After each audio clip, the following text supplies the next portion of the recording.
Just give me something. Just give me the one thing that I need. I only really need one thing.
to get things started, we turn things over to Cape Cod Baseball League Deputy Commissioner Saul Yad.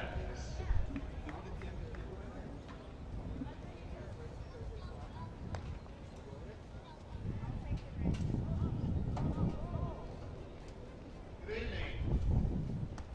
I have a trophy here that is dangerous. It's full of candy. Fortunately or unfortunately, I'll be diabetic, so let's stay away. I'm just here to present, on behalf of the league, the Western Division champions, the Wareham Gatemen. To Tom Day, the president of the Wareham Gatemen.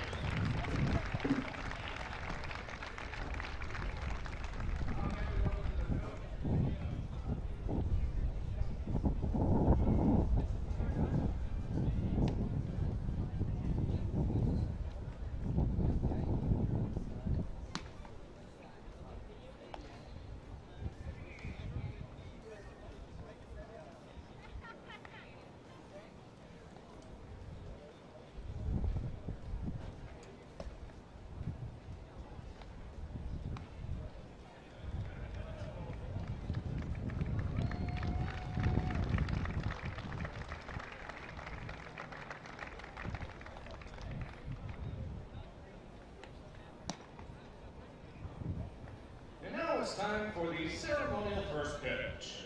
Throwing out the ceremonial first pitch this evening is Fred Carbone.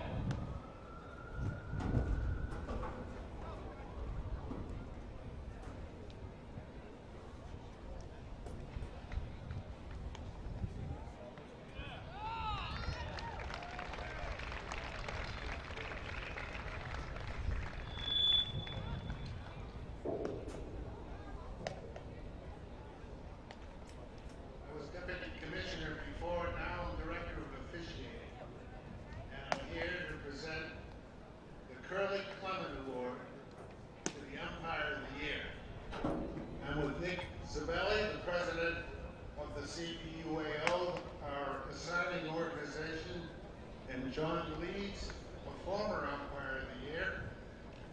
This year, we're presenting the Curly Clement Award to a man who, except for Nick Zabelli, is the longest tenured umpire in the league. He'll probably say, "What took you so long?" But he comes from New Hampshire. He comes a long way for the many big games he does at the Cape. He's a professional on the field, and he's a professional off the field. As witnessed by an incident that occurred in Orleans early this year, I won't tell you the whole story, but believe me, he made a little girl, he made her day and possibly her summer. She'll never forget Rick Emerson for what he did for her. The Curly Clement Award winner, Rick Emerson.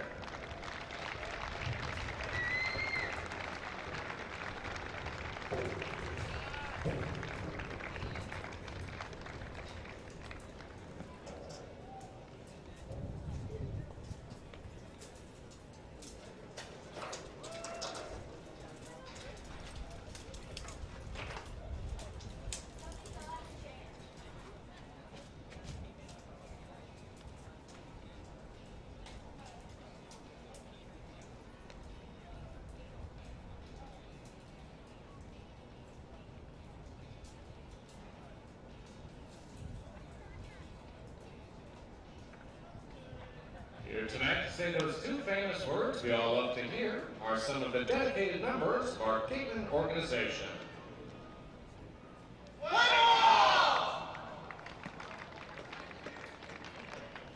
The bat kids this evening are Sophia Irish and Kyle Hoffman.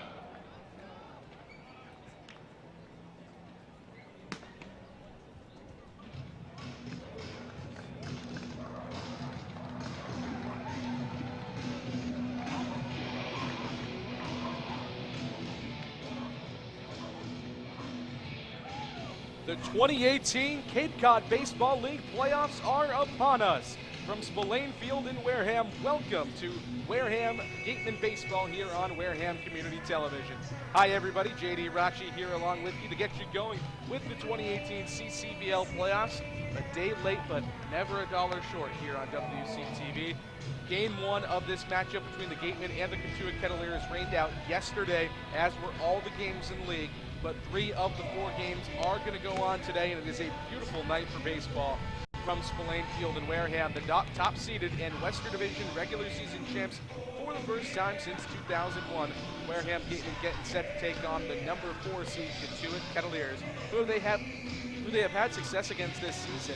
A 3-1-2 record against Cotiut this year. Started the season off 2-0-1 against Cotiut, but has been more middling of late against the Kettleers. 1-1-1 on the season in the last 3 games, with Cotiut including a tie, a 4-4 tie on Monday versus the Kettleers last week. But they will send their ace to the mound. Ryan Garcia, the right-hander out of UCLA, has been nothing short of magnificent this year.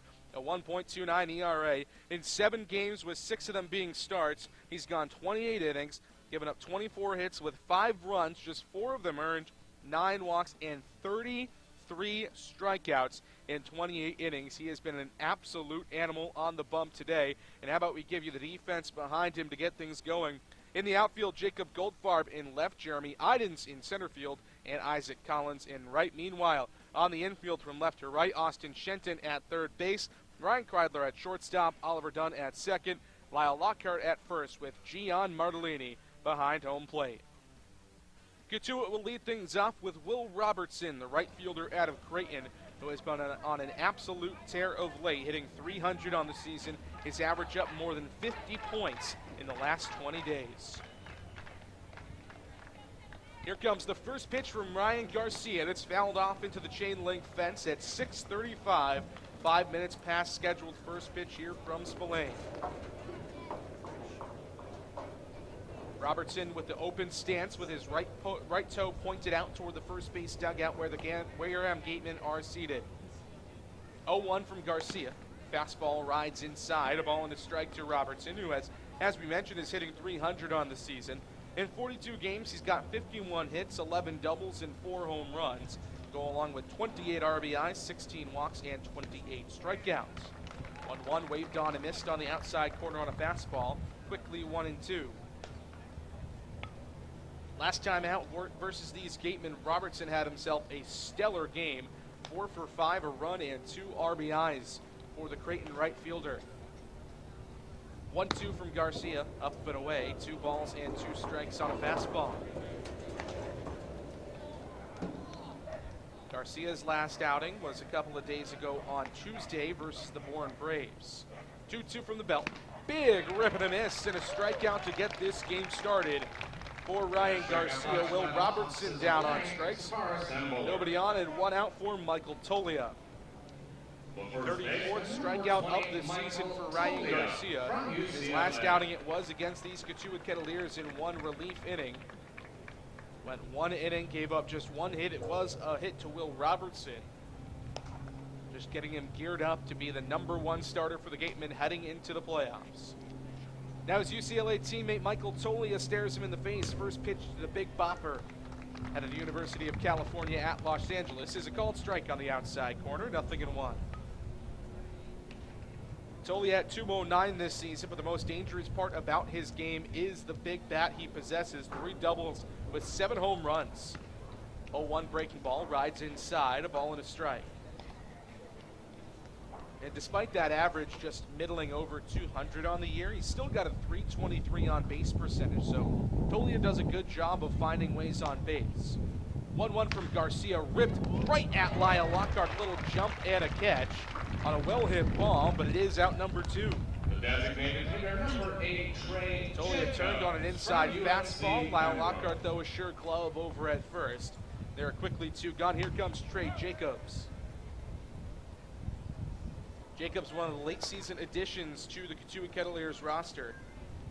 DHing tonight out of UNC Pembroke, a Division II school, of course, in North Carolina. First pitch from Garcia, breaking ball on the outside corner, 0-1 to Jacobs, who's making just his third appearance of the season with the Cotiut Kettleers. Through 6 at-bats, he's got 2 hits with an RBI and a strikeout. Left-handed batter, 0-1 from Garcia from the belt. Slap to the right side of the infield, into the waiting glove of Oliver Dunn. He fields, throws on to first in time for the 3rd out of the inning. Business as usual for Ryan Garcia in the top of the first. 3 up, 3 down for Cotiut. Wareham coming to the bats when we come back here on WCTV. Tradition of providing the best family entertainment here on Cape Cod.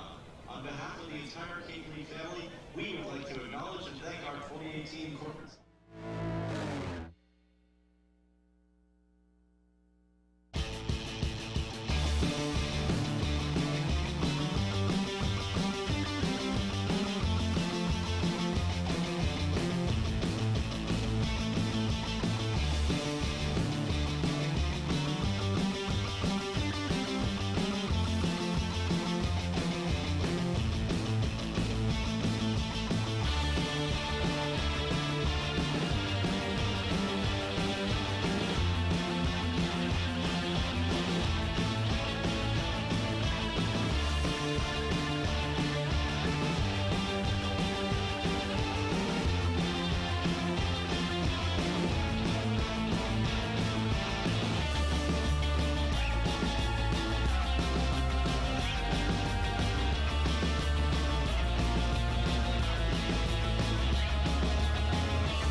Bottom of the first inning here from Spillane Field in Wareham. Goose egg for the Cotiut Kettleers in the top of the first against Ryan Garcia. Now the Gatemen coming to the bats against the right-hander out of the College of Charleston, Griffin McClarty.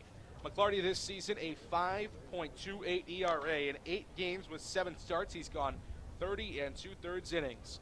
First pitch to Isaac Collins. Fastball in the dirt to the Creighton Blue Jay. 1-0. He's allowed 44 hits in those 30 innings, so the whip is sky high. 18 runs, all of them earned, 11 walks, and 23 strikeouts for McClarty. Working exclusively out of the stretch is 1-0 home. Fastball, called strike on the inside corner, 1-1.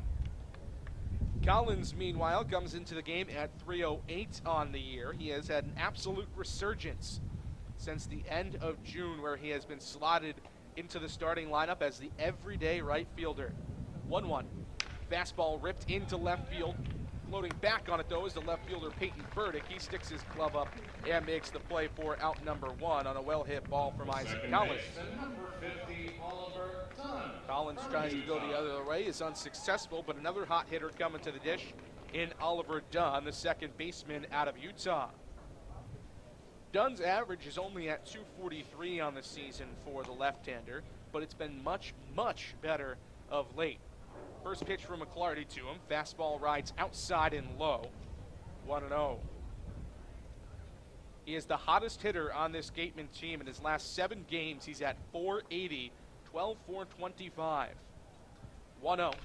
Slap foul, back and left. Out onto the roof of Wareham Middle School, 1-1. In those last 7 games, he's got 6 runs and 4 RBIs as well. A lot of extra base hits. Big rocket double in the top of the 9th at Bourne the other night to end the regular season. 1-1 rides inside on a fastball. 2 balls and a strike now to Dunn. Last time out against Cotiut, he was 0 for 4 with a walk. McClarty comes set, belt tie on the first base side of the rubber. Kicks and fires the 2-1, slapped on the ground to the right, or to the right side, to the third baseman, Brady Smith, I should say. He fires onto first for out number 2.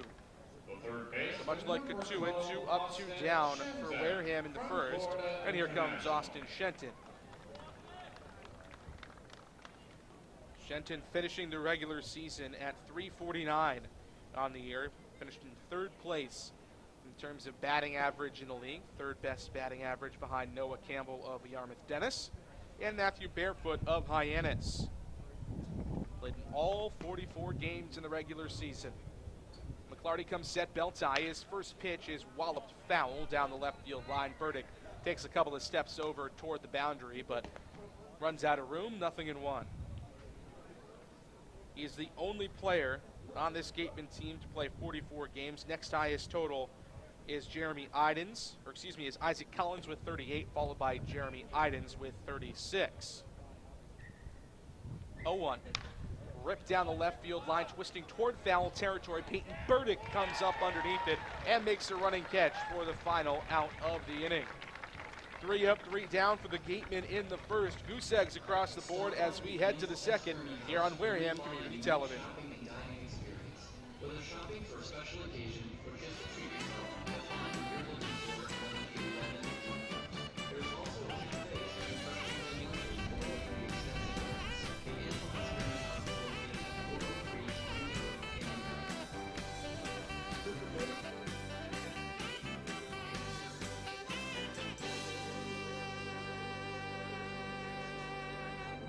The national sponsor of the Cape Cod League, proud to help athletes make their big league dreams come true.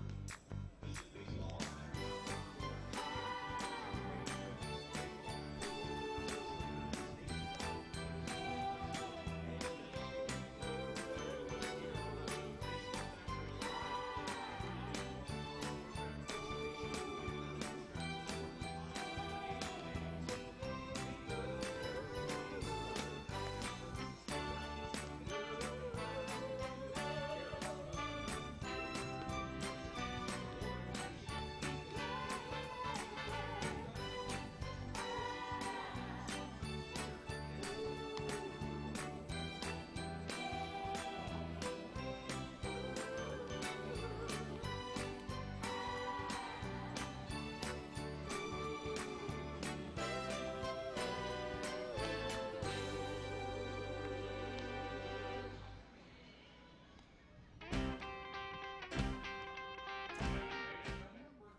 After a very successful 1-2-3 inning in the top of the first, Ryan Garcia back to the bump for the Gatemen.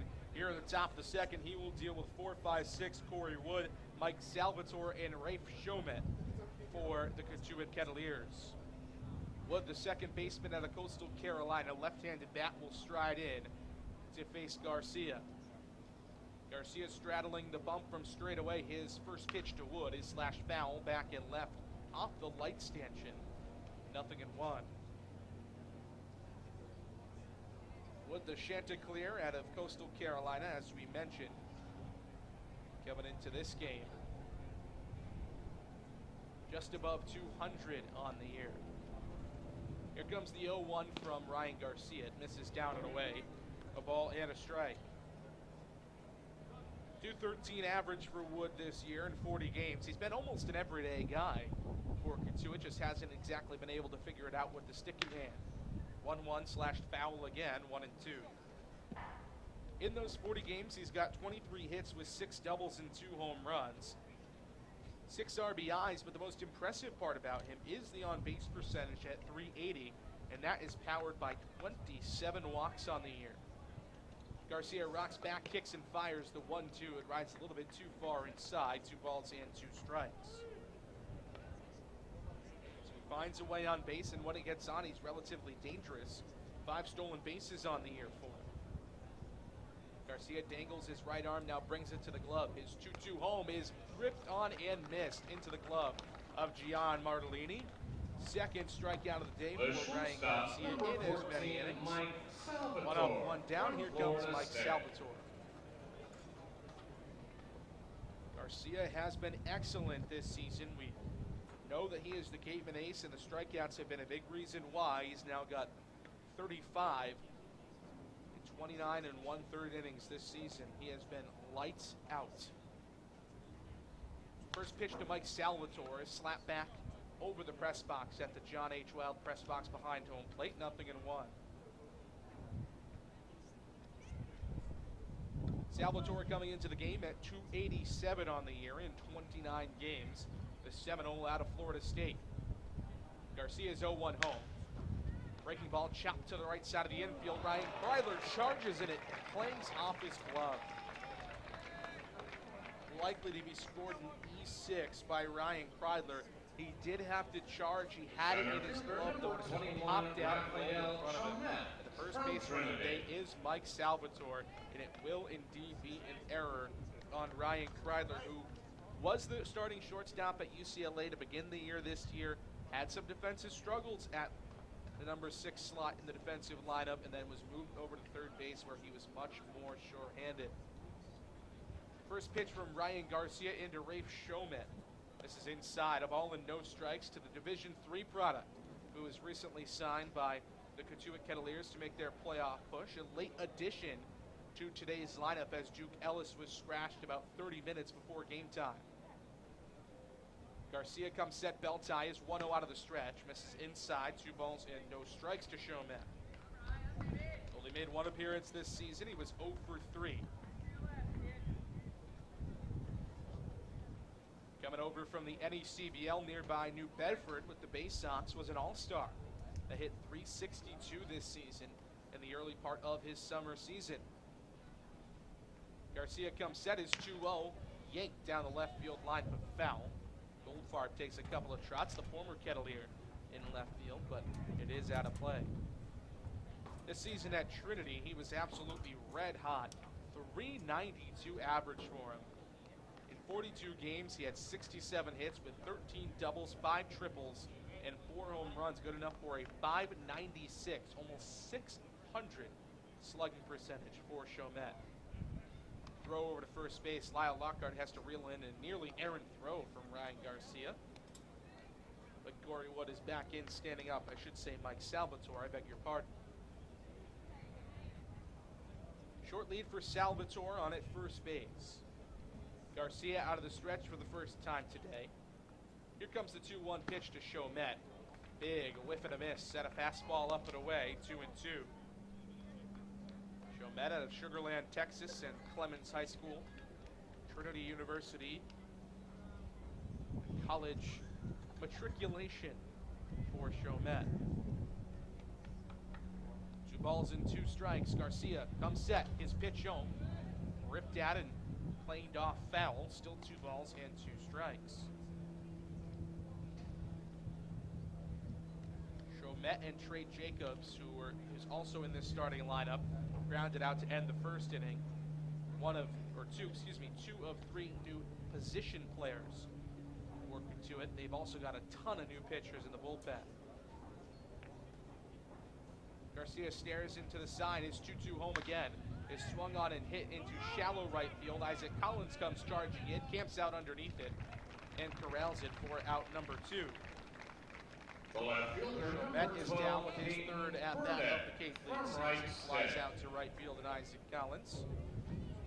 And now Peyton Burdick, the ever dangerous left fielder out of Wright State, strides in. Burdick got off to about as hot a start as you could on opening night versus the Brewster Whitecaps. Went 4 for 4, 3 home runs and 7 RBIs in a 10-1 win for Cotiut. He's cooled off since then. First pitch from Ryan Garcia to him. Big rip and a miss on a fastball. 0-1. Now the average for Burdick is down to .252 on the year in 38 games. He's got 4 doubles, a triple, and 5 home runs with 24 RBIs on the season. Short lead for Salvatore at first, being held on by Lyle Lockhart. The 0-1. Fastball rides up and in, 1-1. Burdick has been pretty good against the Gatemen this year. He's been no slouch in the 6 games that these 2 teams played in the regular season. Garcia finagles with the glove. His 1-1 is ripped on a miss once again on an elevated fastball. 1-2. In games with the Gatemen this year, Burdick at .260 in 35 games, or excuse me, that is against right-handed batters. I beg your pardon. 1-2. Fastball rides outside. 2 balls and 2 strikes. Against the Gatemen this year, Burdick at 200 on the season, but considering the Kettleers' total batting average against Wareham is just 196, Burdick has been one of the better hitters against Wareham this year for Cotiut. 2 balls and 2 strikes. The pitch home from Garcia. Called strike 3 on the outside corner. One runner reaches base. Mike Salvatore, the error from Ryan Kreider, and Ryan Garcia says, I'm not dealing with any of that. He strikes out Peyton Burdick to end the inning. 3rd strikeout of the day for the right-hander as we head to the bottom of the 2nd inning. Still a scoreless tie here on Wareham Community Television.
Jeremy Idens, Gian Martellini, and Drew Millis lead off the bottom of the 2nd inning for the Gatemen. Still goose eggs on the scoreboard. Nothing going offensively for both Cotiut and Wareham. First pitch to Idens is ripped foul into the netting behind home plate. 0-1 to the UCLA center fielder, who is absolutely red hot through his last 2 games. Both the games against Bourne broke out of a 2-for-24 slump that he was in going into that series. Pitch home from McClarty, fastball below the knees, 1-1. Idens a 2-run homer in game 1 back on Tuesday. Or excuse me, I beg your pardon, on Wednesday before another home run on Thursday. 1-1 comes inside, 2 balls and a strike. That one a 3-run home run. That was one of the big sources of offense for the Gatemen in what ended up being a 7-6 loss for Wareham. McClarty comes set, belts high, the 2-1. Fastball, big swing and a miss from Jeremy Idens. He clipped it into the glove of the catcher, Zach Humphreys, behind home plate. 2-2. Idens, last time these teams met, was 0-for-4. That was part of that 2-for-24 stretch where he really saw his average dip quite a bit. 2-2. Fastball low, check swing, but no appeal from the catcher, Zach Humphreys. Count runs full at 3 balls and 2 strikes. Idens coming into this game at 304. He was once up in the high 370s at one point in this season. Payoff pitch from McClarty. Fastball up and in. Idens has to bend out of the way, but he's on with a free pass. First base runner of the day for the Gatemen is Jeremy Idens on the walk. From Boston College. Idens not a guy that walks a ton, just his 9th walk of the season. That is the fewest in this Gatemen lineup today. For guys that have played the majority of the season, Gian Martellini only has 3. He strides in now, but he also hasn't played most of the year for Wareham. But when he has been absolutely stellar. The catcher out of Boston College in Johnston, Rhode Island. Big, bulky guy, a lot of power in the right-handed bat. First pitch to Martellini, breaking ball on the outside corner, a called strike, 0-1. Martellini at 243 in just 14 games with the Gatemen this season, was on the preseason roster, was cut, and then re-signed when Michael Amditis left to go back to school. McClarty belt high, throws over to first base. Iden's back in headlong into the pillow. In those 14 games, Martellini has 4 doubles, a home run, 6 RBIs, 3 walks, and 15 strikeouts. The on-base percentage at .317 for the BC Eagle. 0-1, chop back up the middle and right into the waiting glove of Corey Wood at second. Flip on to second for 1, and on to first, not in time. As Gian Martellini, big lumbering catcher, beats the throw down the line. So that will go down as a 4-6 fielder's choice. And that was a very, very close call. And the Cotiut fans that are in attendance tonight were not pleased with it. Number 13, Drew Miller. Had him shaded up the middle. It was a tailor-made double play, and you got to wonder if you're Corey Wood, if you had maybe taken it yourself instead of wasting the time to flip to Salvatore, if you would have been able to complete the double play. But nonetheless, just 1 out in the inning for now Drew Millis, the DH out of Missouri State.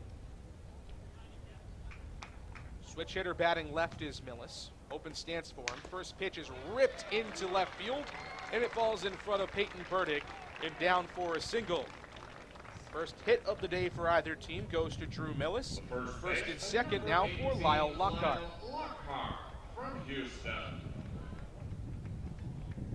Millis just got a fastball in the outside corner, deposited it the other way. And that has been the hallmark of the Gatemen offense this year, is hit the ball where it's pitched to you. Not a ton of pull guys on this team. Austin Shenton is probably the most pull-heavy guy on this roster, and even he has, obviously, with having the 3rd best average in the league in the regular season, has had success going to the opposite field. Now Lyle Lockhart, another switch hitter in this lineup, bats left against McClarty. First pitch to him. Fastball squirts away from the catcher Humphreys. Both runners will try to move up, and they will make it to second and third respectively. It was certainly a low pitch, but it looked like Humphreys could have handled it. It squirted right between his wickets, and now both runners are in scoring position with just 1 out in the inning. And the first run of the game is now 90 feet away for the Gatemen.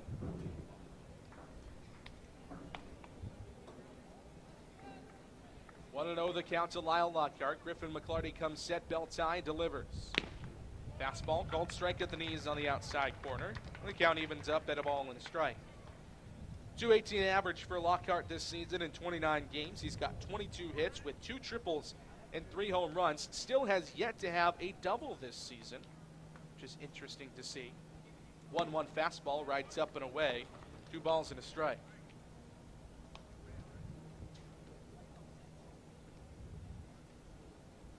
Lockhart, the switch hitter out of Houston. We've seen him pitch this year, but he has been mostly, the everyday first baseman for Wareham. Waves a black bat over the plate a couple of times as McClarty comes set and delivers the 2-1. It's fouled off, back and left, and it's now 2 balls and 2 strikes. Lockhart not with a ton of success against Cotiut this year, just 154 in the 4 games he has played against the Kettleers here in 2018. Last time they played, 0 for 1, but he walked and was hit by a pitch twice, so he's on base 3 times. 2 balls and 2 strikes, the pitch home for McClarty. Fastball up and away, and the count runs full. And that kind of getting on base any which way you can has really been the hallmark of the season for Lyle Lockhart. Like we said, the average at .218, but the on-base percentage well over 200 points higher at .363. McClarty peers in. His payoff pitch is popped up on the infield and now twisting into foul territory. The catcher shaves the mask, camps out underneath it, and makes the catch for a harmless out number 2. Number 45, Jacob. So now the sacrifice fly opportunity is erased for the Gatemen. Here comes a former Kettleer, it's Jacob Goldfarb to the dish. Goldfarb spent the early part of the season with Cotiut, was 1 for 18 with the Kets before being cut and then signed by the Gatemen, and he has been absolutely wonderful for Wareham this year. First pitch to him is a changeup that misses below the knees and in the dirt. No ball and no strikes.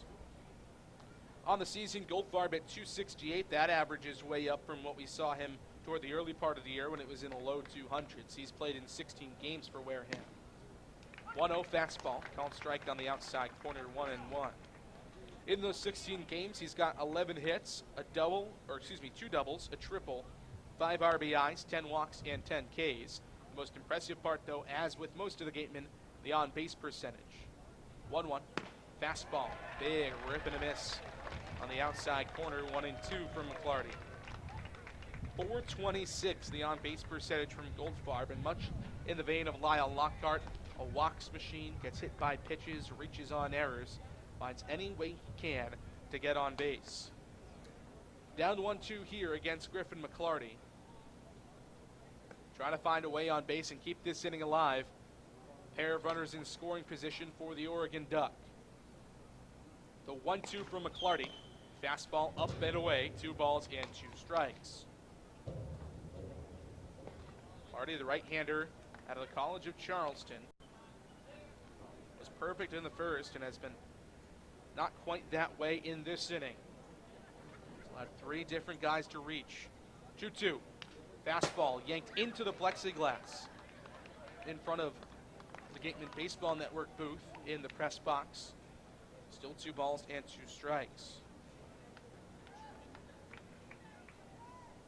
Shade on every part of the infield except for one sliver across the front of the pitcher's mound and at first base. The 2-2. Goldfarb fouls one off his knee and he is in pain on the ground. Flops right onto his back and the athletic trainers are going to come out from the Gateman dugout to look at him. He fouled it off his front foot and just went right down to the dirt in front of home plate. He's certainly in a lot of pain, and that's something that can really hurt. Fouling a ball off your foot is not something you want to do if you're a batter.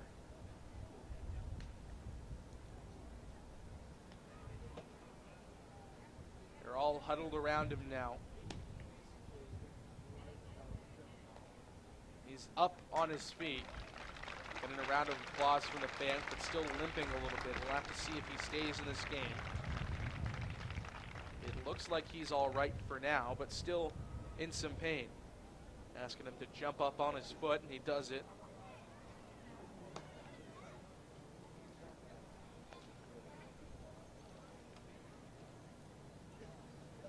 And it looks like he will stay in this contest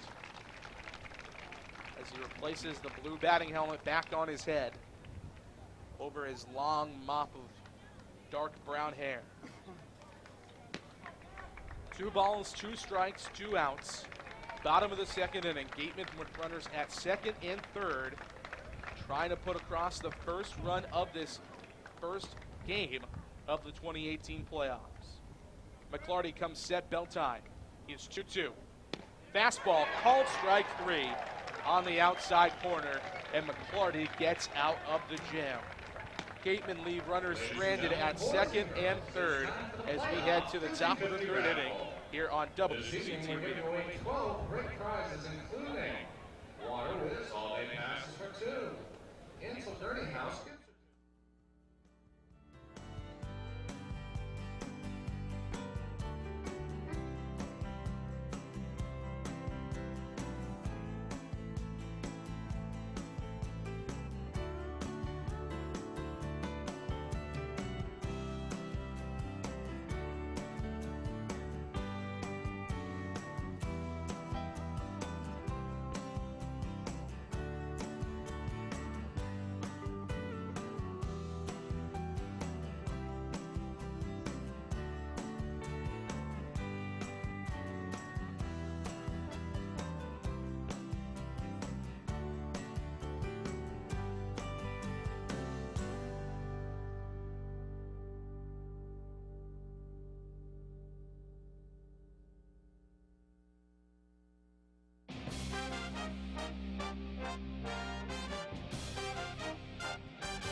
Top of the third inning from Spillane Field, Ryan Garcia back to the mound for Wareham. After the Gatemen stranded two on run with runners at second and third base on a looking strikeout from Jacob Goldfarb to end the bottom of the second. We've still got a scoreless tie in Game 1 of the 3-game playoff series between the Gatemen and the Cotiut Kettleers. Zach Humphreys leads it off, the catcher out of TCU. First pitch from Ryan Garcia misses low and away. A ball and no strikes to Humphreys. Humphreys, a CCBL Western Division All-Star this season. Finished up the year hitting .232 in 33 games. 1-0 fastball, rides down and away again. 2 balls and no strikes. 19 hits, 3 doubles, and 3 home runs for Humphreys, including a home run at Lowell Park in Cotiut against the Gatemen this year. 2-0. Fastball down and in. 3 balls and no strikes now. Ryan Garcia, nearly perfect through the first 2 innings, has gotten into some trouble here with a 3-0 count against Zach Humphreys. 3-0 fastball up and in. Humphreys has to dive out of the way to get out of the way of the fastball. He moves up to first. Second base runner of the day allowed for Ryan Garcia. He let Salvatore, reach on an error by Ryan Kryler in the second, and now a walk. His first real mistake of the day to Zach Humphreys to get this inning going. So Humphreys saunters down to first base where he's being held on by Lyle Lockhart as Brady Smith, the third baseman out of Florida, strides in. Garcia comes set chest high into the stretch. His first pitch is a breaking ball that misses down and away.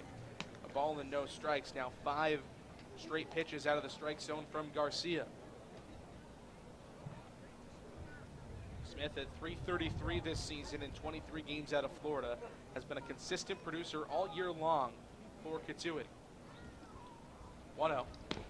Fastball called strike on the outside corner, 1-1. We've seen Smith in a couple of different places, and it kind of just reiterates the old baseball adage that if you can hit, they will find a spot in the lineup for you. Catches at Florida, we've seen him catch here. Last couple of games, we've seen him at third base, but he's also played second base this season for Cotiut. 1-1 from Garcia. Looping breaking ball in at the belt. A called strike on the outside corner, 1-2. Outfield at normal depth here for the Gatemen. Infield at double play depth with Oliver Dunn and Ryan Kryler shading up the middle. Garcia towing the slab on the first base side. His 1-2 is ripped into the screen behind home plate. Still a ball and 2 strikes. Smith, last time these teams met, 1 for 3, a single as well as a walk for the Florida Gator. On base percentage for him this season at .412, so he does get on quite a bit. Garcia peers into the side from Martellini. His 1-2 is popped up foul back and right. Still a ball and 2 strikes.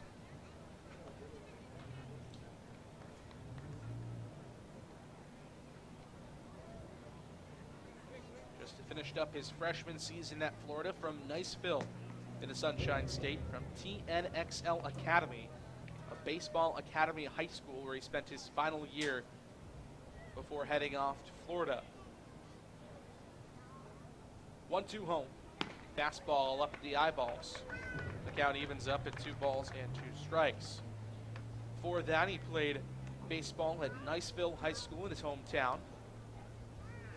Was the number 9 catcher in the country, according to Perfect Game. 2 balls and 2 strikes. Breaking ball, called strike 3. Nasty breaking stuff from Ryan Garcia as it drops in on the inside corner. Brady Smith down on strikes. First backwards K of the day for Garcia.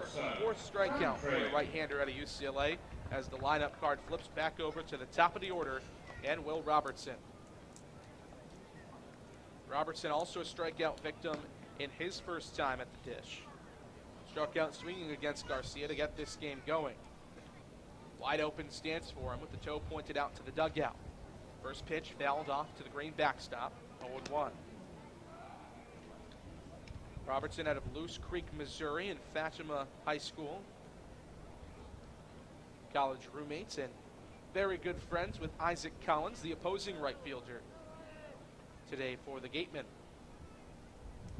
Infield still a double play depth as Garcia comes set. UCLA cleats underneath the white pants, pitch home. Fastball, called strike on the outside corner. And he's got Robertson down 0-2. Robertson, first team All Big East this season with Creighton Blue Jays. Hit .333, and he had struggles at the beginning of this season for Cotiut, but has since turned it on and become the most consistent hitter of late for them.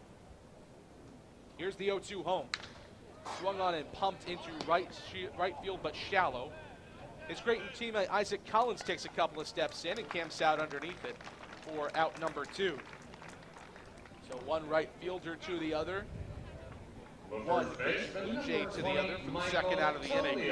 Still a runner at first in Zach Humphreys, but Michael Tolia, the UCLA first baseman, strides in now from the left side.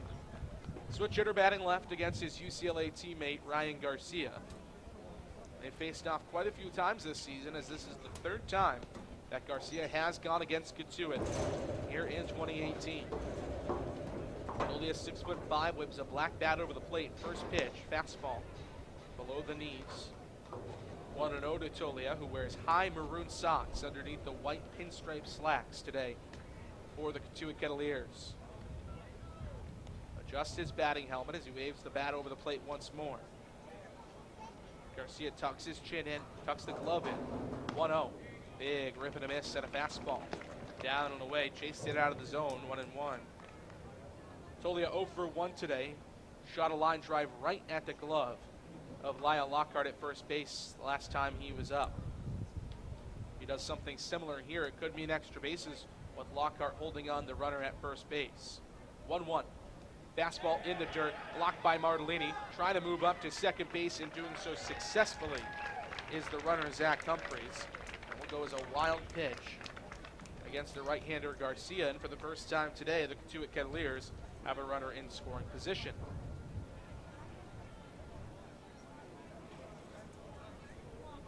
Martellini goes out and has a chat with Ryan Garcia, the ace for this Gatemen pitching staff. He's untouchable through the first 2 innings and has since shown a few cracks here in this third. 4-pitch walk to get things started to Zach Humphreys, and now the wild pitch.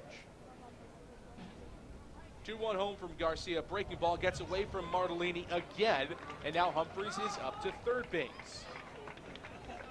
It's a big turnaround third, but stops there as Garcia goes to cover the plate. So back-to-back wild pitches has Ryan Garcia down not only 3-1 to the batter Michael Tolia, but also with a runner at third base in Zach Humphreys. Tolia, the big bopper, hitting only .209 this season, but went through a stretch where he hit 4 home runs in 3 days for Cotiut in the latter quarter of the year. He was named the offensive MVP for this Cotiut team by his Kettleers teammates. 3-1 from Garcia. Fastball fouled off hard. Back in left. Courtesy Count of runs attorney full. Thomas Gay and his son Thomas. Trey Jacobs, the DH out of UNC Pembroke, is on deck should Michael Tolia find a way to reach against his collegiate teammate. 3 balls and 2 strikes. Runner on at third, just 90 feet away from scoring, and now Zach Humphreys calls for time. Here comes the pitch. It runs outside to Michael Tolia. And that is a walk to Tolia, but now the third base umpire is making some sort of gesture, and he is going to send Tolia back. I was a little confused as well because Zach Humphreys asked for time at third base. He was granted it by the third base umpire, but then Garcia came home with the pitch anyway. So that pitch will not count as Michael Tolia heads back to the batter's box. Switch hitter batting left against his UCLA teammate Ryan Garcia. Runner at third base is Zach Humphreys with a healthy lead off of the third base bag. Austin Shenton not holding him on there with 2 strikes and 2 outs against the Cotiut Kettleers. Garcia comes set, belt tie, his payoff pitch. Fastball ripped back into the plexiglass again in front of the Gatemen Baseball Network booth. Still 3-2.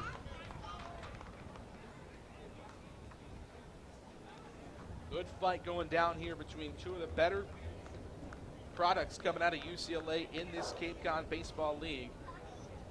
Tolia hit well over 300 this season with the Bruins at 336 and was an all Pac-12 performer. Still a full count. Another payoff pitch from Garcia. Called strike 3 on the changeup. Ryan Garcia saying, Zach Humphreys, you are not scoring. Don't give me another opportunity. And he sets down Michael Tolia on the backwards K. 5 strikeouts through 3 innings for the Gatemen ace. As we head to the bottom half of the 3rd inning, we still got a scoreless tie here on WCTV.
Back here at Spillane Field in Wareham, a scoreless tie as we head to the bottom of the 3rd inning.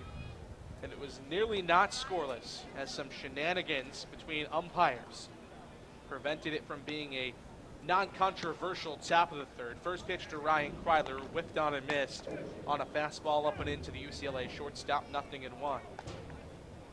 Mike Roberts was still giving it to the home plate umpire, who had messed up and did not see the third base umpire call for time on a full count offering to Michael Tolia. A 1 changeup on the outside corner at the knees is a called strike, 0-2. Zach Humphreys was at third base and asked for time for the third base umpire. He granted it to him with a full count against Michael Tolia, but the home plate umpire didn't recognize it. Garcia threw a pitch to Tolia. It missed outside. That would have kept the inning alive and given it to the number 3 hitter in the order in Trey Jacobs. But the third base umpire called him back to the plate, and Tolia ended up striking out. 0-2 to Kreidler. He strikes out as well. Fastball on the outside corner. Back-to-back strikeouts dating back to last inning for the right-handed Griffin McClarty. 2 strikeouts on the day for the College of Charleston, right-hander. Now back to the top of the order for the Gatemen and Isaac Collins. Collins 0 for 1 today. Switch hitter batting left out of Creighton. Flied out to left field in Peyton Burdick the first time up. First pitch to him. Fastball misses outside and low. No ball and no strikes.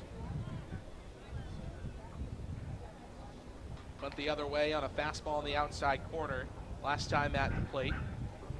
It was a well-hit ball to left field, but Peyton Burdick made a nice defensive play to track it down. 1-0/foul on top of Wareham Middle School. Attorney Glenn Hannington and his daughter tell us. Collins, last time these teams met, was ultra productive. 2 for 5 in RBI. That RBI single actually put the Gatemen ahead in the top of the 9th inning before Joey Barron blew a save in the bottom 9 bottom of the ninth, and we ended in a 4-4 tie. 1-1. Heater up and in. 2-1 now. Collins has been such a catalyst for this Gatemen offense this season. On base percentage at .381 for the Creighton Blue Jay. On top of the .308 batting average, she was really what we like to think of as an all-star snub. 2-1, again ripped foul. Pretty much the same spot as the first time around, 2-2. McClarty has impressed through the first 2 innings of work, although he did get into some trouble in the second, but was able to get out of it and strand runners at second and third. Collins taps a tan bat on the plate and now waves it over a couple of times. McClarty comes set, belt tie to the stretch, to 2-2. Big rip and a miss and a fastball up and away. Isaac Collins not happy with himself for swinging at a pitch out of the zone, but nonetheless he's down on strikes. 3 straight in a row sent down by way of the K for the right-hander McClarty. 2 gone in the inning for Oliver Dunn.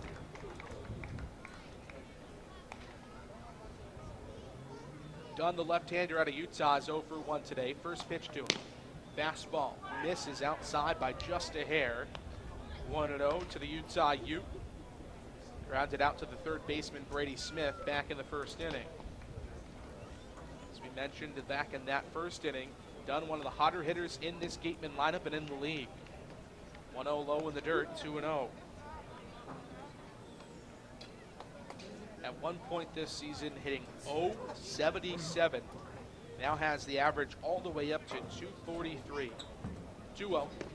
Fastball, called strike on the outside corner, 2-1.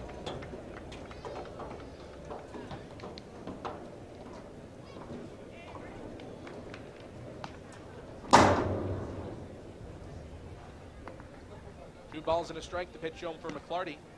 Misses outside on a fastball, 3-1. That pitch looked very similar to the last one that was called a strike, and the Cotiut fans are letting the home plate umpire know it. 3-1 the count. McClarty comes set, belt tie, pitch to Oliver Dunn. It's fouled off, much in the vein of Isaac Collins on top of Wareham Middle School. 3-2. Cotiut fans, some of the most rowdy in the league, are letting the umpires have it tonight. Probably more than any other visiting crowd we've seen this year. Full count offering, popped up foul down the left field line. Brady Smith gives it a look over toward those Cotiut fans down the third base side, but it's out of play and out of reach. Still a full count to Oliver Dunn here. 2 outs in the bottom of the third inning with Austin Shenton waiting on deck. Here comes the pitch home for McClarty. Popped up into shallow center field. Chomet racing in. The center fielder out of Trinity. He gets underneath it on the run and deposits the ball into his glove for out number 3.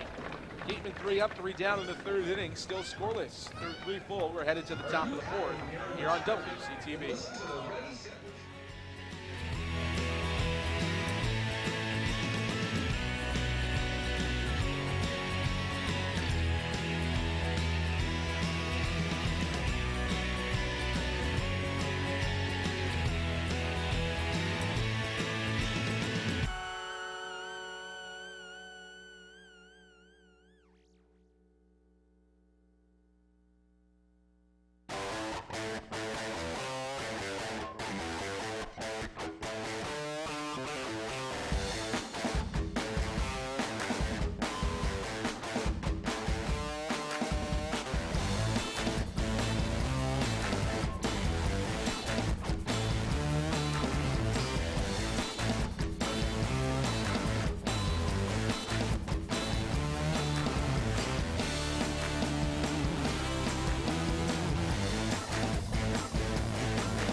Trey Jacobs, the DH out of UNC Pembroke, will get things going here against Ryan Garcia, the top of the fourth.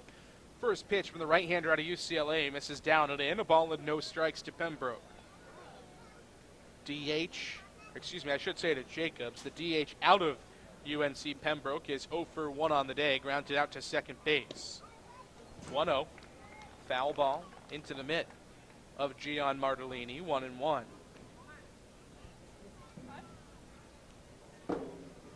Jacobs, one of 3 late position player additions to this Cotiut lineup. 1-1 fastball misses up and away, 2-1. Just finished up his redshirt freshman season at North Carolina Pembroke. Hit .417 this season. With, get this, a .700 slugging percentage. 2-1. Fastball ripped into center field. Sinking line drive. Jeremy Idens dives and makes the catch. What a play from Jeremy Idens. Not a natural center fielder. Plays a lot of corner outfield at UCLA, but patrolling the center field spot today with Isaac Collins and Jacob Goldfarb around him. And he just made a web gem here in the fourth. Absolutely robbed Trey Jacobs of a hit, and now Corey Wood, the second baseman out of Coastal Carolina, strides in. First pitch to Wood. Fastball rides inside, and he has to pull his body out of the way at an almost 45-degree angle. It's 1-0. Wood struck out swinging back in the second inning. One of 5 Ks on the day for Ryan Garcia through 3. 1-0. Fastball clipped foul back in left, 1-1. Wood out of Coastal Carolina was one of 2 Chanticleers on this team. Zach Bierman, who was a CCBL All-Star, was also on this team, but has since been released. Had some things to deal with down in South Carolina. 1-1 breaking ball, rides up and away, 2-1. Wood just finished up his sophomore season with the Chanticleers, a .296 average as a member of the All-Sun Belt Conference first team. 2-1, fastball, big rip and a miss on a heater on the outside corner. That's probably the hardest we've seen Garcia throw in that pitch today, 2-2.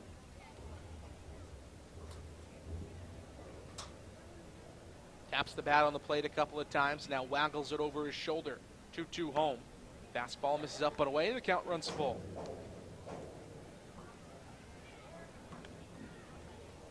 Wood, not a big guy, 5'9", 180, and won't hit a lot of home runs, although he does have 2 on the year.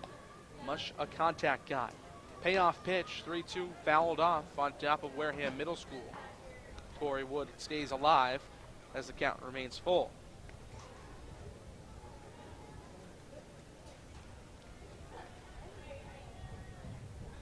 Garcia working out of the full windup, takes a deep breath as he steps back on the rubber.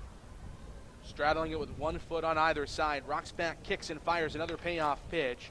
Swung on and looped into foul territory down the third base side. Austin Shenton tried to run it down, but ran out of room as it sank into the grass. Count still full at 3 balls and 2 strikes. Still no score here on WCTV. It's been a pitcher's duel between Ryan Garcia and Griffin McClarty through the first 3 innings. Garcia working into his 4th inning of work here.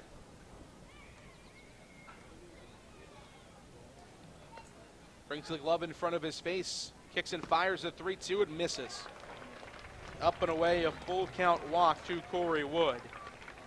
Second of the day in back-to-back innings for Ryan Garcia. Issued one to Zach Humphreys, who was stranded at third back in the 3rd inning. So 1 on and 1 out now for Mike Salvatore, the shortstop out of Florida State. He is one of just 3 Cotiut Kettleers to reach today, reached on an error by Ryan Kreidler back in the 2nd inning. Salvatore out of Florida State, right-handed bat. First pitch to him. Breaking ball misses inside, 1-0. Just finished up his junior season at Florida State, 6 foot 185. But this was his first year of Division I college baseball this year. 1-0. Fastball ripped over the head of Austin Shenton. It tips off his glove. He almost made a fantastic leaping catch. but it careens off his glove and squirts into the shallow left field grass. Nobody moves up more than a base. That will likely go as a single.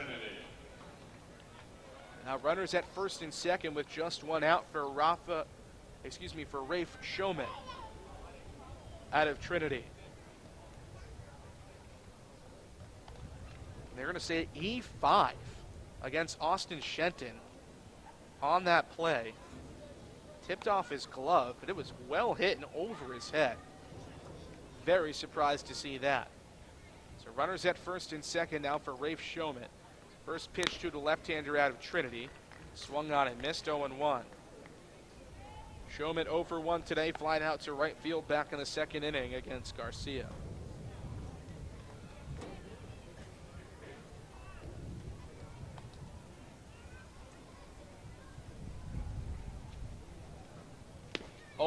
Fastball rides out and away to Showman. A ball and a strike to the Trinity University product.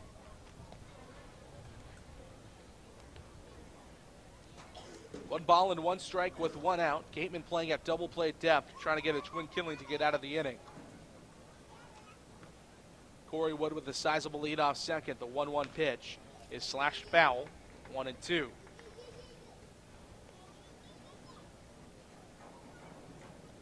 Showman added to the lineup today about 20-30 minutes before first pitch. Duke Ellis a scratch.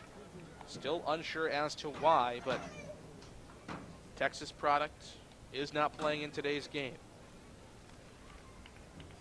Showman with high maroon socks under the white pinstripe pants and the shin protector on his right leg facing the pitcher Garcia. Right-hander out of UCLA comes set belt tie is 1-2. Breaking ball misses downstairs in the dirt, 2-2.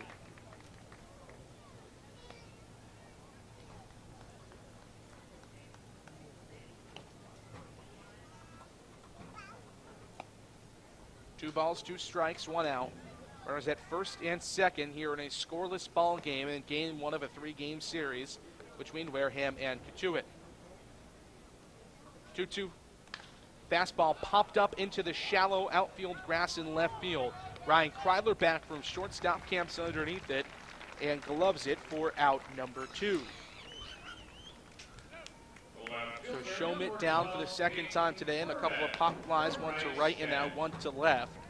Although this one will go down in the scorebook as a 6 instead of a 7, as the shortstop Ryan Kreidler floated out onto the grass to make the play.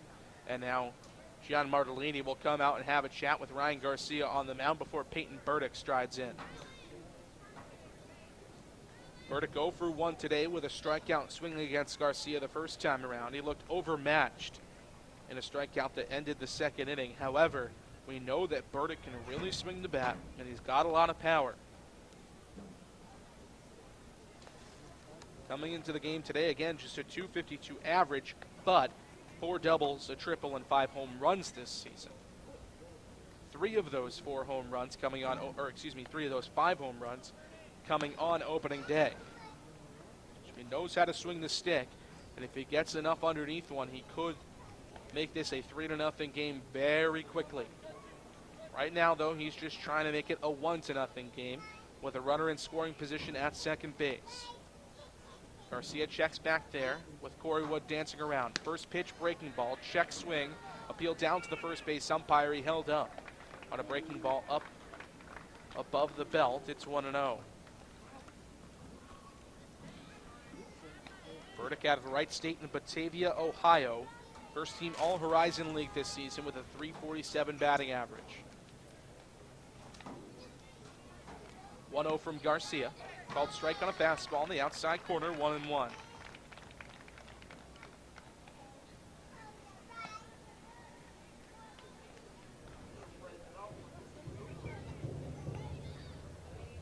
Garcia takes a deep breath on the mound. Brings the glove to his chest and lowers it to his waist. Both runners dancing, 1-1. Big swing and a miss on a fastball, 1-2.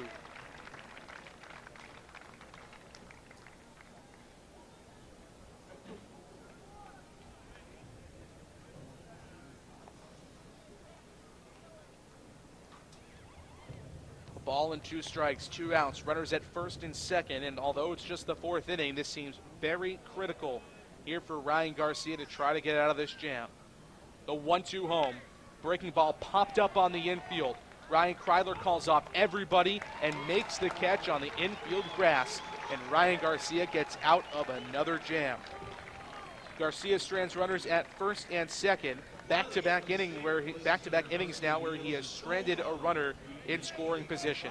Headed to the bottom of the 4th, Gatemen still haven't been able to figure out the right-hander Griffin McClarty. They'll try to do that when we come back here on WCTV.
Austin Shenton leads off the bottom of the 4th inning here for the Gatemen. It'll be 3, 4, 5, heart of the order, due up against Griffin McClarty. They have yet to been able to figure out the College of Charleston product. He's given up just 1 hit through 3 innings. First pitch is in the dirt to Shenton. 1-0, and Shenton was one of the victims of McClarty thus far. Flied out to left field pretty lazily to end the 1st inning.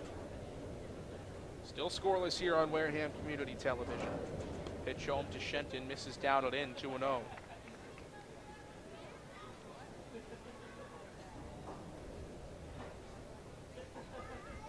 Taps the 10 bat on the plate and waves it over a couple of times. McClarty comes set, belt tied, the 2-0 home. Breaking ball swung on and clobbered high and deep out to right center field. Both outfielders tracking back, and this one is going to clear the wall. Austin Shenton, a solo home run, his 5th big fly of the season, and the Gatemen take a 1-0 lead in the bottom of the 4th.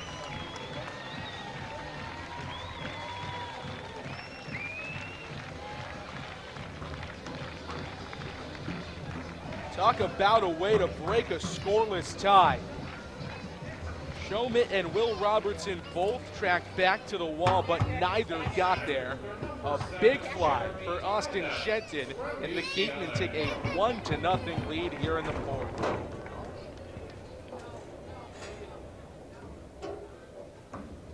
Now Jeremy Idens will stride in. He's on a power surge of late as well. 2 home runs in his last 2 games. First pitch to him is a fastball called strike on the inside corner, 0-1. Taps the bat on the plate a couple of times. He's reached today once with a walk back in the 2nd. 0-1. Breaking ball in the dirt. The ball and a strike now. Gatemen fans are into it here. Claps being heard all the way up here in the left field booth. 1-1. Breaking ball popped up foul down the right field side. Michael Tolia tracking back as it floats into fair territory. He races underneath and makes a basket catch for out number 1. So Jeremy Idens can't follow up with a productive play after the Austin Shenton homer. Nobody on, 1 out here in the 4th inning.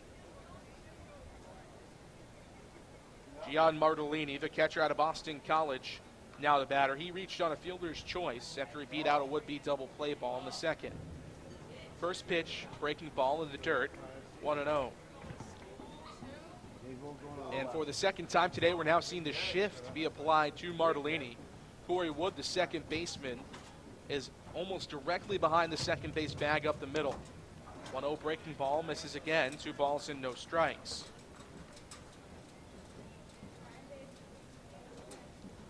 He put it exactly where they wanted it last time around. They just couldn't turn the double play on him. 2-0. Fastball swung on and drilled high and deep out to left center field. Showman makes the track back though and gets underneath it just before the left field fence. A loud out number 2 in the inning from Gian Martellini. He has been a Cotiut Kettleers killer this season. Came into the game 5 for 10 with 6 RBIs against his former team. But that just a loud out number 2 to left center. So now 2 outs in the 4th. McClarty has settled down after giving up the home run to Austin Shenton. First pitch to Drew Millis. Slider misses down and in. A ball and no strikes to Millis, the DH. Switch hitter batting left. He's 1 for 1 on the day with a single back in the second. That was the first Gateman hit of the day. McClarty comes set, bell tie, 1-0. Fastball called strike on the outside corner, 1-1.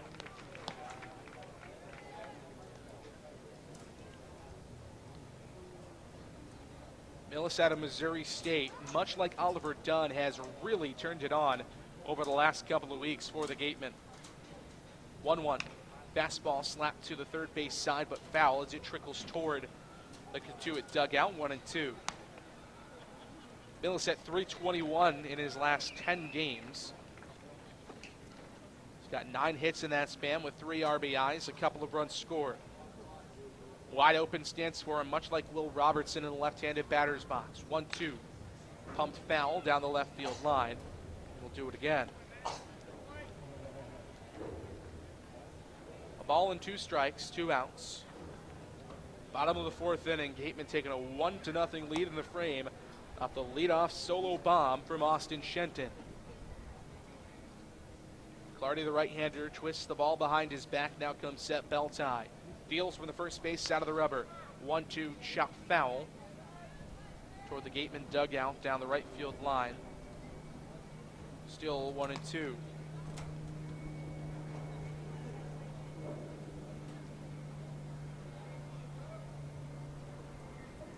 Millis digs back in. Waves a tan and black bat over the plate a couple of times. The right-hander McClarty comes set. He has 1-2. Breaking ball, called strike 3 on the inside corner on a changeup. Millis down on strikes for the first time today. That's strikeout number 4 from Griffin McClarty through 4 innings. But the Gatemen take a 1-0 lead as we head to the top of the 5th inning on the Austin Shenton homer. We'll be right back here on Wareham Community Television.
Nothing Gatemen, first time we can say that today as we head to the top of the 5th inning.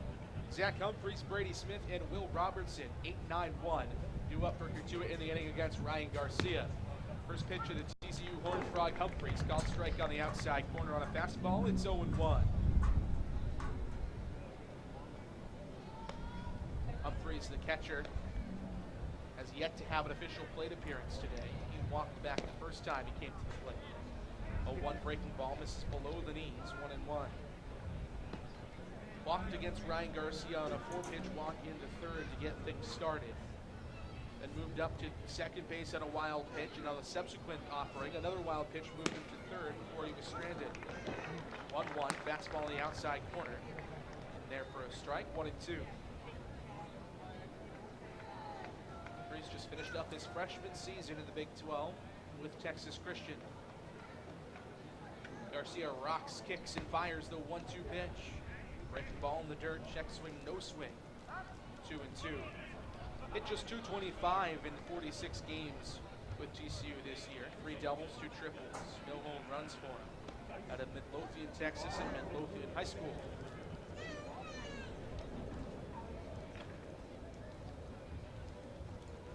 Balls in 2 strikes. The pitch home from Garcia. Fastball, swing and a miss, foul tip into the glove. Gian Margolini, strikeout number 6 on the day for Garcia. 1 out in the 5th. Third baseman, number 9, Brady Smith from Florida. Brady Smith, the third baseman out of Florida, steps into the batter's box. Right-handed bat is 0 for 1 today. He's the only looking strikeout victim. I should say 1 of 2 looking strikeout victims for Ryan Garcia. First pitch curveball on the inside corner, taken for a strike, 0-1. Smith was the 4th strikeout victim of the day, before Michael Tolia struck out looking to end the 3rd. And the strikeout of Zach Humphreys to get this inning going. Another breaking ball, this one misses up and in though, 1-1.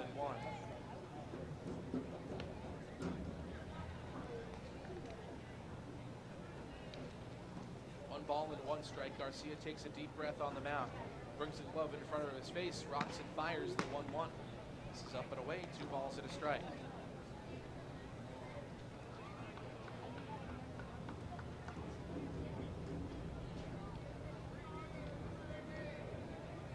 All the lights here are on at Spillane Field. 2-1.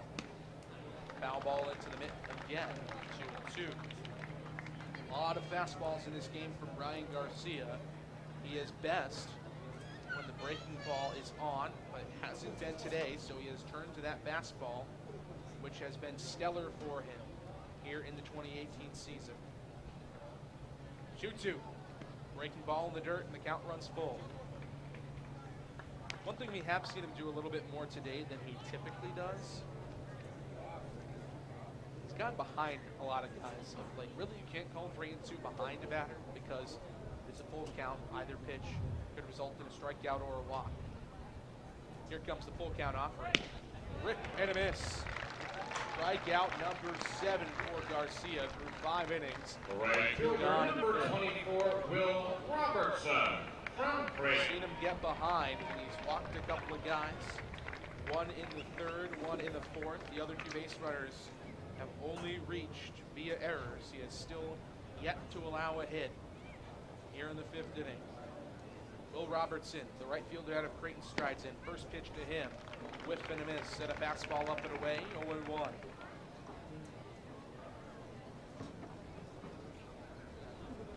Garcia now through 4 2/3 innings.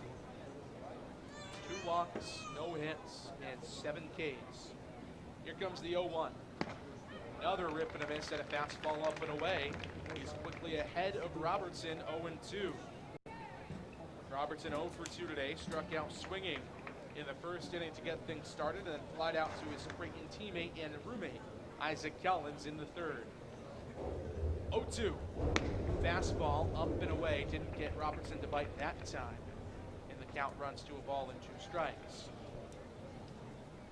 Infield playing straight up, but back toward the outfield grass. Will Robertson does tend to hit the ball pretty darn hard when it comes off his bat. Big, bulky right fielder, 1-2. Breaking ball in the dirt, 2 balls and 2 strikes. A Lyle Lockhart just a couple of feet off first base. The same thing for Austin Shenton at third. Both middle infielders shading toward the middle of the field, so they are expecting Will Robertson to go up the middle. 2-2. Swung on and missed. He got him on strikes. Ryan Garcia strikes out the side in order.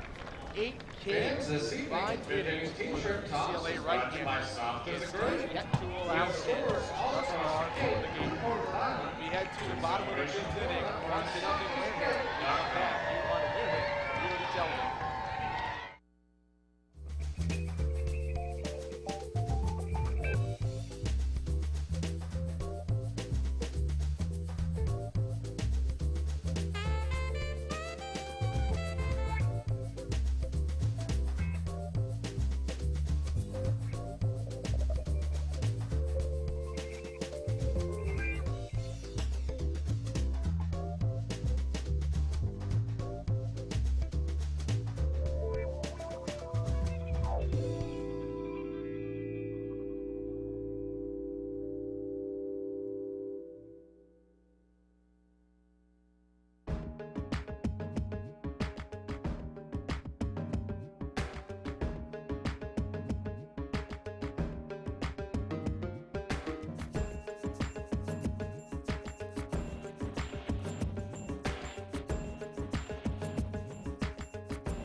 We've got a pitcher's duel at Spillane Field, 1-0. The Gatemen lead over the Cotiut Kettleers. Griffin McClarty back to the mound for Cotiut, and outside of that Austin Shenton home run, he has been absolutely magnificent for Cotiut. First batter he faces in this inning is Lyle Lockhart, and the first pitch to the Houston switch-hitting first baseman is a called strike on the outside corner, 0-1. Lockhart on the day 0 for 1, popped up into foul territory to the catcher, Zach Humphreys, back in the second inning. 0-1 from McClarty, called strike on the outside corner, quickly 0-2. Lockhart, the two-way product out of Houston, out of Friendswood, Texas. 0-2. Fastball called strike 3 on the inside corner. 3-pitch strikeout. The 5th of the day for Griffin McClarty. Lyle Lockhart down on the backwards K. Nobody on, 1 out for Jacob Goldfarb. Goldfarb, the former Kettleer, is 0 for 1 on the day. Also struck out looking. That ended the second inning, where the Gatemen stranded runners at second and third. First pitch from Griffin McClarty. Big rip and a miss on a fastball on the outside corner, 0-1. Goldfarb, the catcher outfield combo out of Oregon and Scottsdale, Arizona, was honorable mention All Pac-12 this year. 0-1, misses outside, a ball and a strike on a curveball from Griffin McClarty.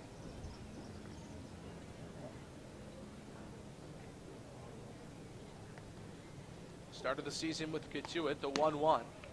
Another swing and a miss on a fastball, 1-2. Both pitchers have got the swing and miss stuff going today. Ryan Garcia with 8 strikeouts through 5. Griffin McClarty with 5 through 4 1/3. 1-2. Foul back off into the chain link fence behind home plate. Still a ball and 2 strikes.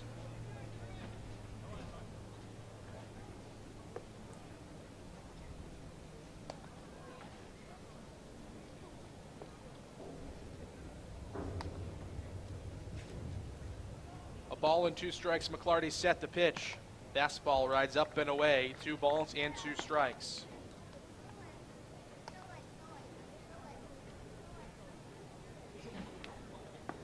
Two balls, 2 strikes, 1 out. The pitch home from McClarty. Breaking ball just missed the outside corner. Might have been a bit high as well on a changeup out of the right hand of McClarty. And the count runs full. Gatemen have had just 4 base runners on the day against McClarty, and only 1 walk. 3-2. Fastball got him on strikes once more. Griffin McClarty dealing on the mound. Strikeout number 6 and back-to-back Ks in the 5th for the right-hander out of College of Charleston. Stop number 5, Ryan Kreidler. Jacob from Goldfarb UCLA. back down on strikes for the 2nd time today. Now another man who was set down by way of the K. His first time at the plate, Ryan Kreidler to the batter's box. Kreidler 0 for 1 with a swinging strikeout to lead off the 3rd inning against McClarty. Hands dip below the waist. The first pitch to Kreidler is pumped foul down the right field line, but it will get out of play and out toward the construction equipment here at You Spillane. can keep that foul ball courtesy of attorney. Kreidler, last time these teams met, 0 for 3 before being pinch hit for in the 9th inning by Gian Martellini. He later tied the game on a 2-run single. 0-1. Breaking ball away on a slider, 1-1.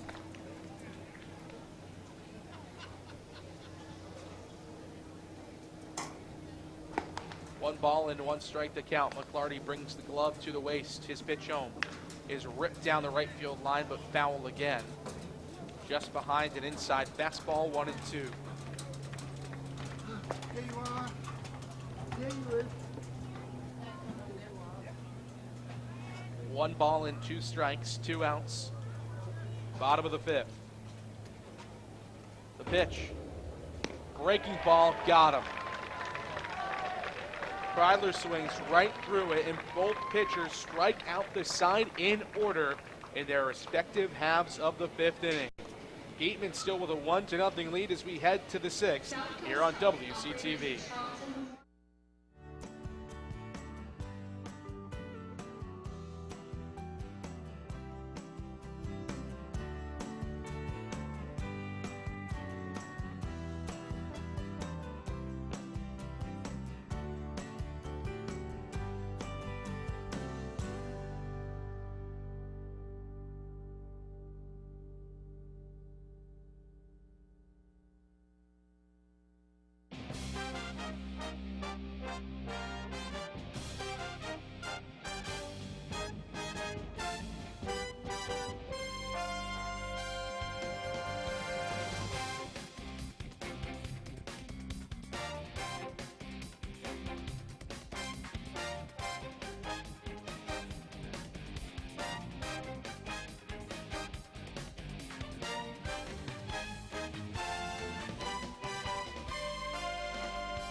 From one all-star to the next for the Wareham Gatemen as we head to the top of the 6th inning.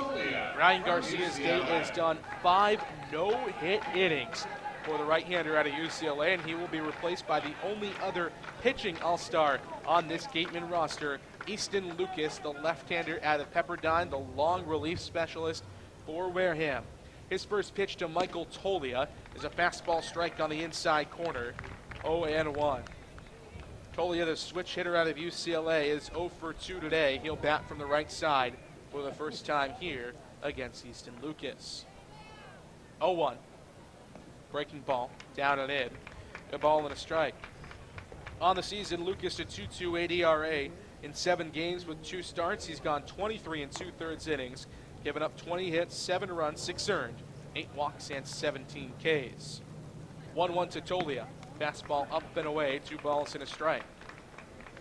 Only blip on the radar this season for Easton Lucas was an ugly outing in a 5-3 loss to the Brewster Whitecaps, where he picked up the loss.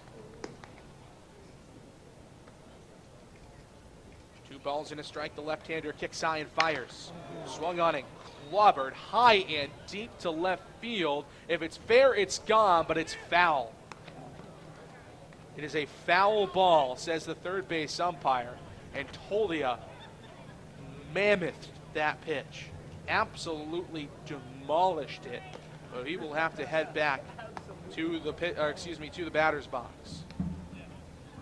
Absolute bomb from Michael Tolia. He has got the power. That's my guy. Luckily for the Gatemen, it flies left of the outfield foul pole in left field. So 2 balls and 2 strikes against him.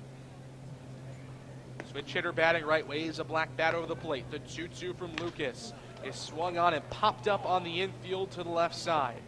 Oliver Dunn, the second baseman, camps out underneath it right on the stone dust. Here it's playing. It falls harmlessly into his glove for out number 1. So Tolia just inches away from a home run down the left field line. Instead, he pops up to the second baseman, Oliver Dunn. 1 gone for Trey Jacobs. The designated hitter, number 8, Trey Jacobs from UNC Pembroke. So Trey Jacobs, the DH out of North Carolina Pembroke, strides in. He's 0 for 2 today. Ground out and a fly out for the left-handed DH. Left-hander Lucas comes set. His first pitch shown is a fastball that misses up and away. A ball and no strikes.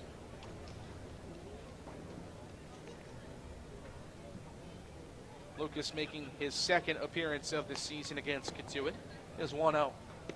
Fastball taken for a strike on the outside corner, 1-1.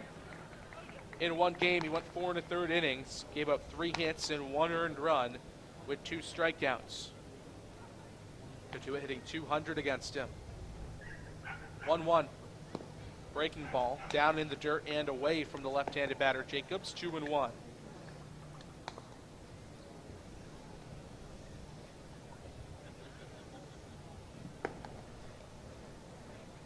Lucas out of the full windup, rocks back, kicks high and fires. 2-1, big rip and a miss.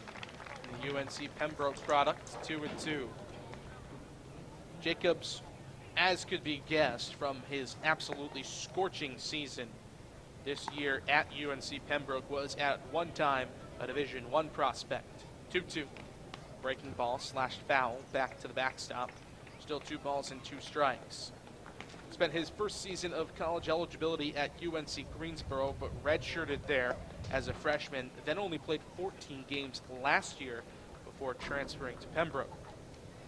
So keeping it within the UNC system, but moving from D1 to D2. The infielder out of Hope Mills, South Carolina.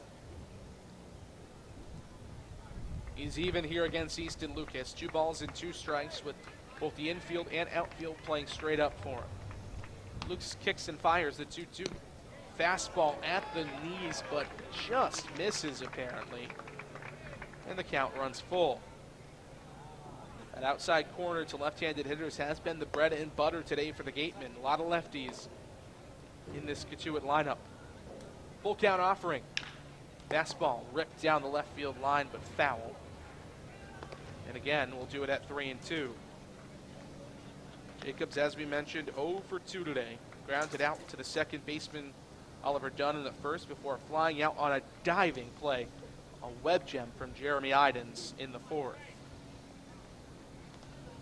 Lucas takes a deep breath, delivers another payoff pitch. 3-2 yanked into center field and in for a base hit.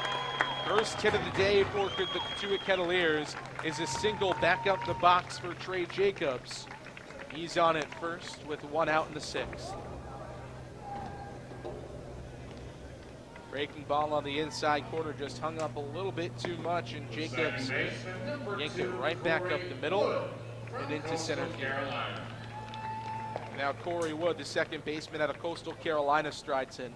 He's 0 for 1 today. Strikeout in the second before walking in the fourth. All of that against Ryan Garcia. First pitch from Easton Lucas. Fastball called strike on the outside corner, 0-1.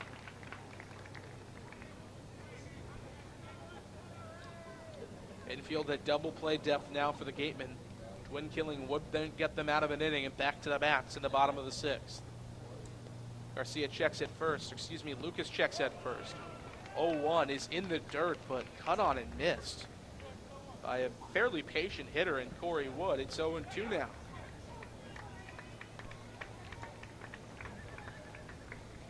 Short lead at first for Trey Jacobs. Not a huge base stealing threat, but he can go on the base paths. Being held on there by Lyle Lockhart. Lucas comes set 0-2. It's popped up into shallow center field. Jeremy Idens racing in, but Ryan Kreidler calls him off and camps out underneath it for out number 2. Kreidler's been active in the last couple of innings, a couple of putouts. 2 in the fourth and now 1 in the sixth, all on the outfield grass. 2 gone for Mike Salvatore, the shortstop out of Florida State.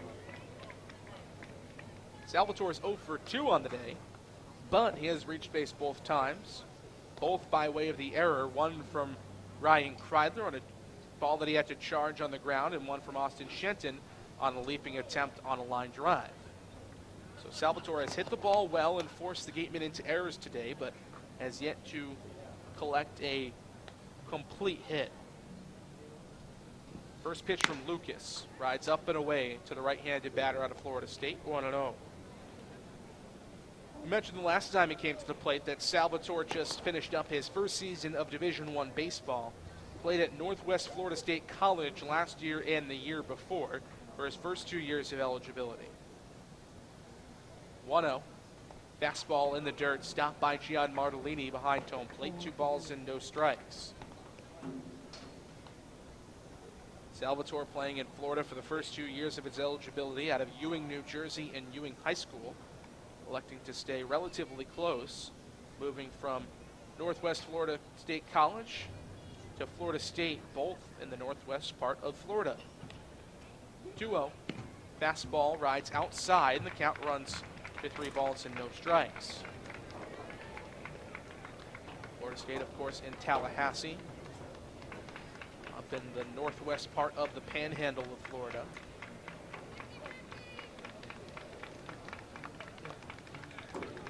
Three balls and no strikes. The pitch from Lucas. Fastball outside. Just missed off the black. And now 2 base runners on in the inning against Easton Lucas, and Gian Martellini wants to talk things over. Rafe Shomit, the center fielder out of Trinity, now strides in. He has looked overmatched at the plate thus far. A lot of defensive left-handed swings. He's 0 for 2 on the day. Glide out to right field in the second, then popped up on the infield grass to Ryan Kreidler back in the fourth. Left-handed bat and left-handed thrower out of Sugar Land, Texas in Clements High School. Lefty-lefty matchup as Easton Lucas comes set. First pitch. Fastball up and away. No ball and no strikes.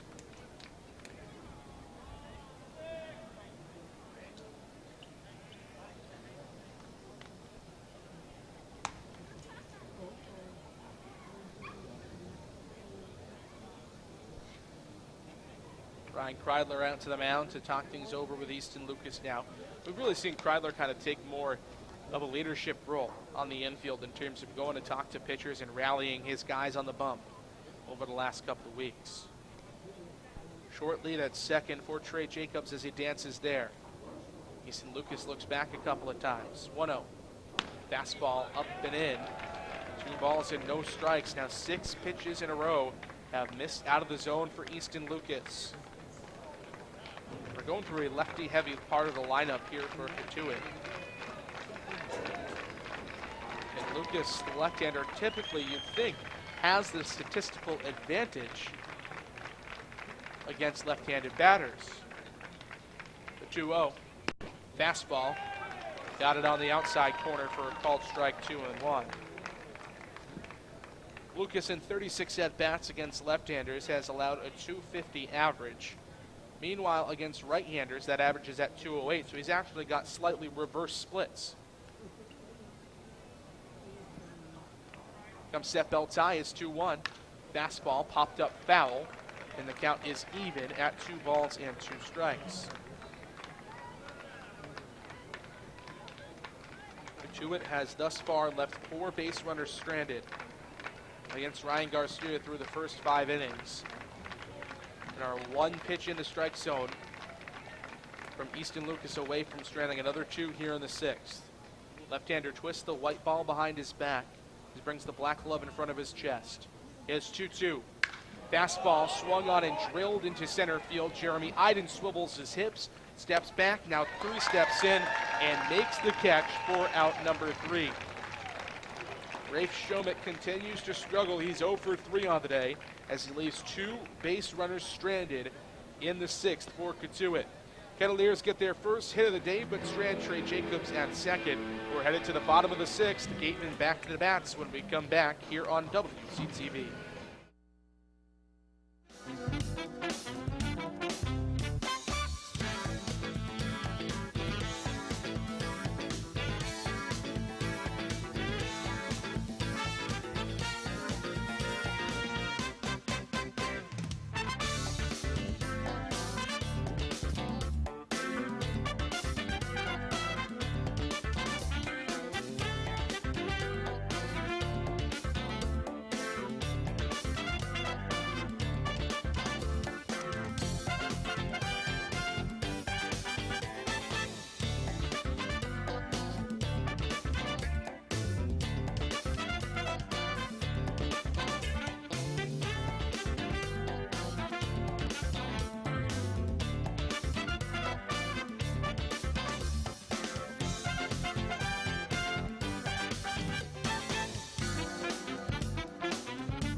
Top of the order for the Gatemen in the bottom of the 6th inning. Isaac Collins, the switch hitting right fielder out of Creighton, will get things going against Griffin McClarty, who has been shut down thus far for Cotiut. First pitch fastball rides outside to Collins. 1-0. Creighton Blue Jay 0 for 2 on the day, flied out to left field in the 1st and then struck out swinging against McClarty in the 3rd. McClarty has 7 Ks on the day for Cotiut. 1-0. Fastball outside, 2 balls and no strikes. Unlike Ryan Garcia, McClarty has been able to keep the pitch count down a bit better than the right-hander out of UCLA. Garcia went 5 full and went 90 pitches. Coming into this inning, McClarty only was 75 against him. 2-0. Called strike on the outside corner on a fastball, 2-1. Collins has been the catalyst for this Gateman offense thus far, and if Wareham wants to sneak out a 1-0 win, or maybe even better, they are going to need to get this offense going and put some pressure on McClarty. 2-1 roped into center field and down for a base hit.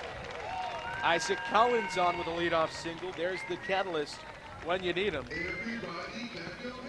Leadoff hitter on for the Gatemen here in the 6th. Jerry Weinstein, the pitching coach and former manager of the Wareham Gatemen. The pitching coach, though, for the Cotiut Kettleers is out. And he will take the ball from the right-hander Griffin McClarty. A wonderful performance from him, and we will have a new pitcher coming to the mound for Cotiut. Base runner Collins is the responsibility.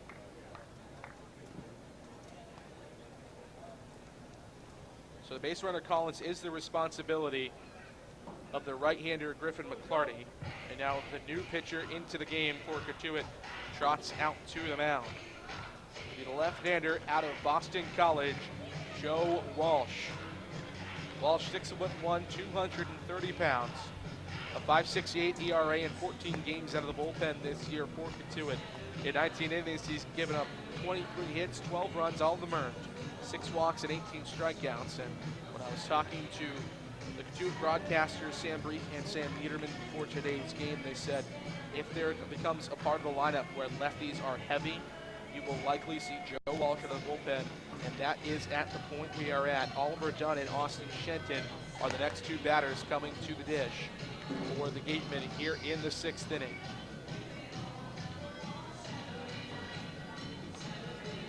Joey Walsh just finished up his redshirt freshman season at Boston College and is actually from very near to the Cape, Plymouth, Massachusetts, and Plymouth North High School. His junior season at Plymouth North was the 2015 Massachusetts Gatorade Player of the Year. He certainly is a fantastic pitcher. Struggled a little bit this year at BC in his first season, a 6.68 ERA in 18 games at the bullpen with a .310 batting average, but he has all the tools. He has good stuff. Won't overpower you with the fastball at just 6'1" and dealing to the left side. And sometimes that change in the pitch in terms of how the ball comes out of a left-hander's hand makes all the difference for batters, and that's what Mike Roberts and Jerry Weinstein are hoping for here. So left-hander Walsh into the game. He cannot close up the line for you on Griffin McCarty quite yet. But right now, as it stands, 5+ innings, 3 hits, 1 run, 1 earned run. Both of those coming in, the 1 earned run coming in to score on the Austin Shenton home run. The only difference in this game right now. So now Oliver Dunn, the second baseman out of Utah, strides in. He's 0 for 1 on today, grounded out to the third baseman, Brady Smith, in the first, before flying out to the center fielder, Rafe Showman, in the 4th. Left-hander Joey Walsh comes set, chin high, and his first move will be to first base, where he throws back Isaac Collins back in, standing up.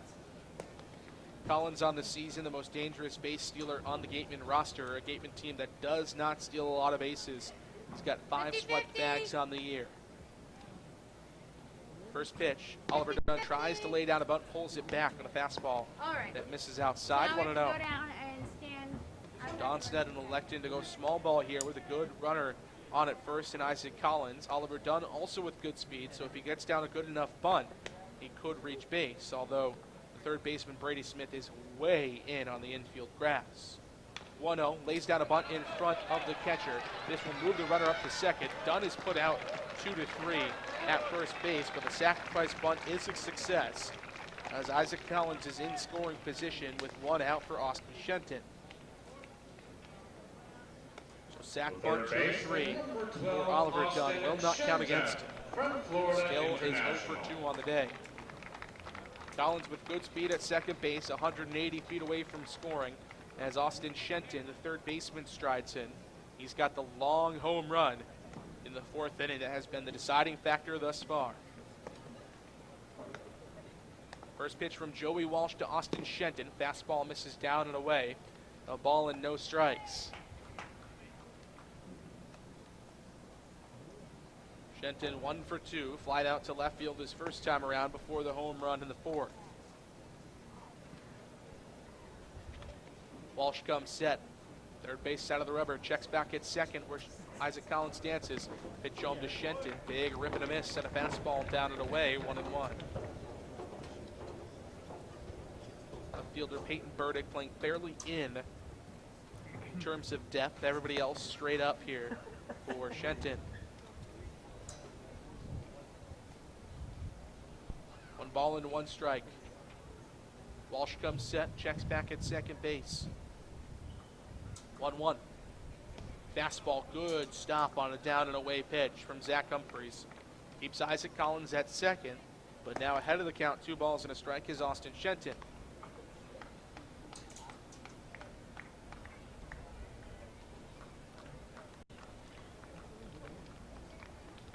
Shenton waggles a bat over his head.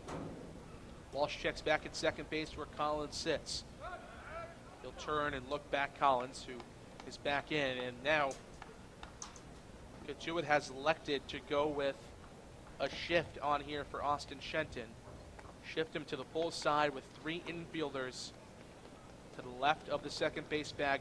Huge space if Shenton can put one the other way. 2-1 home from Walsh. Breaking ball down and away. Another sliding chest protector stop from Zach Humphreys. It's 3-1.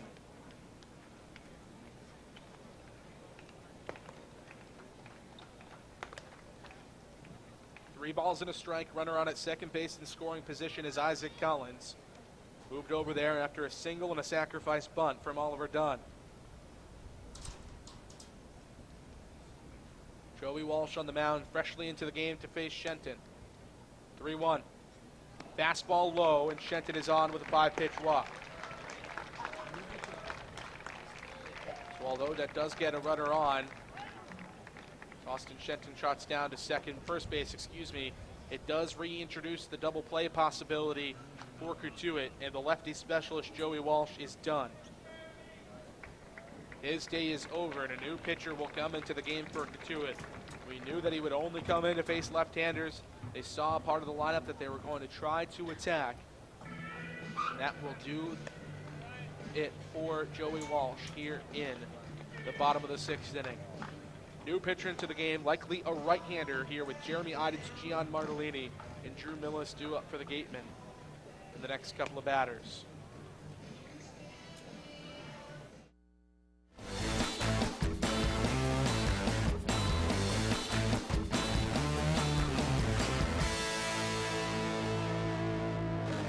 Lefner out of St. Louis University. In 14 games out of the bullpen, he's got a 5.26 ERA. In 25 2/3 innings, he's given up 27 hits, 15 runs, all of them earned, 9 walks, and 22 strikeouts. And although those numbers don't seem great, Lefner has been really, really good against the Gatemen this year. Pitched a couple of nights ago for Cotiut against the Gatemen, a 2.70 ERA in 3 games, by far the second most, I beg your pardon, of any Cotiut pitcher to face the Gatemen this season. St. Collins has gone in 4 games against Wareham, but Lefner has gone in 3. He's gone in 6 2/3 innings in those 3 appearances. 2 hits, 2 runs, both earned, a walk, an intentional walk, and 4 Ks for him. And the Gatemen do not hit well against him at just 100 on the season. So he will come into the game for the Cotiut Kettleers, try to get out of a sticky situation. Runners at first and second with just 1 out. This inning started with a single from Isaac Collins against Griffin McClarty. So Collins at second base is the responsibility of McClarty. Oliver Dunn then against Joey Walsh, the new lefty specialist into the game out of Austin College, laid down a sacrifice bunt and was put out 2-3, but Collins moved up to second base before Walsh then walked Austin Shenton in his last batter faced. So the base runners are responsibilities of 2 different pitchers, neither of which are Ryan Lefner. Collins at second, the responsibility of McClarty. Shenton at first, the responsibility of Joey Walsh. Lefner into the game for the Gatemen. Into the game to face the Gatemen for Cotiut. And the first batter he'll face is a dangerous one, Jeremy Idens, with 36 RBIs this season. Beg your pardon, 34 RBIs this season, led the league in runs batted in. First pitch down and away, backhand pick by Zach Humphreys behind home plate, keeps the runners right where they are, but not by much. It's 1-0. Idens on the night 0 for 1, popped up into fair territory in shallow right field to the first baseman Michael Tolia last time around. 1-0 from Lefner. Fastball, called strike on the outside corner, 1-1. Joey Walsh goes 0+ innings. Does not give up a hit, but does walk 1. Lefner comes set, bell tie is 1-1. Breaking ball low, 2 balls and a strike. It's as good a time as any for the Gatemen to come up big. They have just a slim 1-0 lead. And this Cotiut bullpen on the year has been the strength of this ball club. 2-1 from Leffner. Changeup, called strike on the outside corner, 2-2. Outfield playing fairly shallow here against Jeremy Idens, who, as we mentioned, has been on a power trip of late. 2 home runs in his last 2 games. Has yet to hit anything exceptionally hard in today's game. 2-2 home from Leffner. Fastball, chop foul, back into the backstop, still 2-2.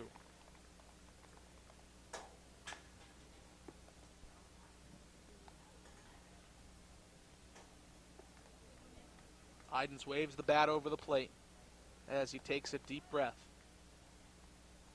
Now the right-hander Leffner steps off the mound and it steps back onto the rubber. Working from the first base side comes Seth Beltai. Maroon socks underneath the white slacks for him. 2-2. Fastball got him.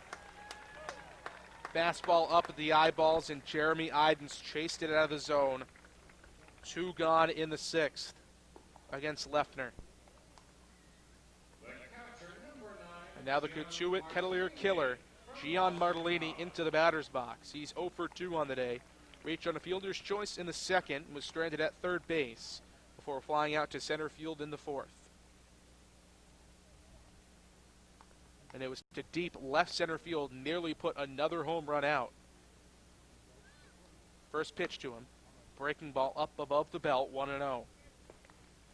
Martellini coming into this game 5 for 10 against Cotiut on the year, his former team that he spent the 2017 summer with. 6 RBIs, trying to add to that total today with a runner in scoring position. 1-0. Breaking ball again high, 2 balls and no strikes. In this situation, with runners in scoring position and 2 outs, Martellini has not been successful this season, 0 for 6. Big stocky catcher out of Johnston, Rhode Island, with his parents in attendance. 2-0. Breaking ball high, 3 balls and no strikes. Still here in just the bottom of the 6th inning, 1-0 Gatemen. But it feels like this is a crucial part of the game for Wareham.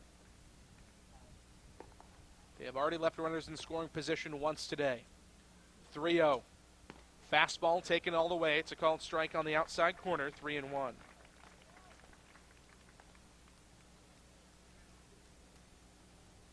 Martellini struggled at BC this year, but 2 years ago led the Eagles in slugging percentage as a freshman. He has got pop in the bat. 3-1. Fastball up and away, and Martellini is on with a 5-pitch walk. Bases are loaded for Drew Millis. Millis has come to the dish in this situation a couple of times this year and has really struggled to bring runners in to score with the bases loaded. He is 0 for 2, although he does have 2 RBIs in this situation. That 0 for 2 situation saw him fly out twice in a game against the Whitey Red Sox here at Spillane Field a couple of weeks ago. Jerry Weinstein back out to the mound to chat things over with the right-hander Ryan Leffner on the mound. All 3 base runners on base are in the responsibility of 3 different pitchers. Isaac Collins at 3rd base is the responsibility of Griffin McClarty, the starter, who began this inning. Austin Shenton at 2nd base is the responsibility of Joey Walsh, the lefty specialist, who did not record an out in relief of McClarty through the first 2 batters.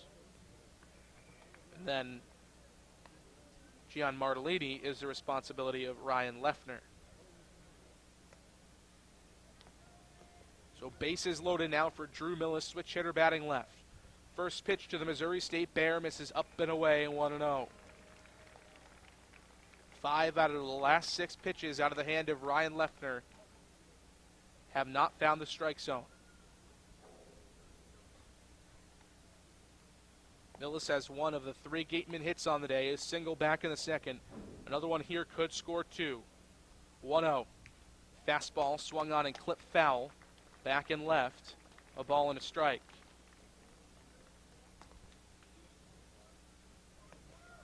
Millis, the switch hitting catcher out of Missouri State, he's DHing tonight. Has been much, much better of late. But still has had his struggles this season, coming into the game at just 261. 1-1. Change-up, ripped on and missed, 1-2. Cheers coming from the Cotiut crowd as the bases are loaded with Gatemen. 2 outs, bottom 6. Wareham up 1-0 over the Cotiut Kettleers in game 1 of a 3-game series in the Western Division playoffs. McClarty comes set, bell tie. The 1-2 home. In the dirt, blocked though by the catcher Zach Humphreys, and the count evens up at 2 balls and 2 strikes apiece.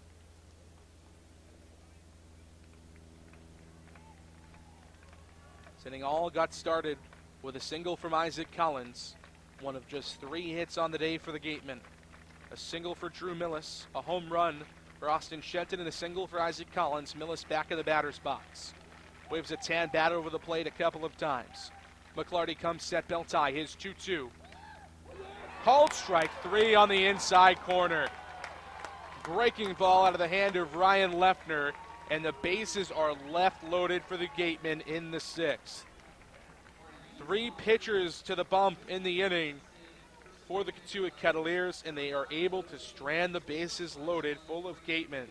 We're headed to the top of the 7th inning. Easton Lucas back to the mound for Wareham when we come back here on WCTV.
Top of the 7th inning from Spillane Field, just a 1-0 lead for the Gatemen. A wasted opportunity for Wareham in the bottom half of the 6th. They leave the bases loaded on a looking strikeout from Drew Millis. Peyton Burdick, Zach Humphreys, and Brady Smith go up against Easton Lucas here in the 7th inning. In the first pitch from the lanky left-hander out of Pepperdine to Peyton Burdick is waved on and missed into the glove of the catcher Martellini, 0-1. Burdick on the day, 0 for 2.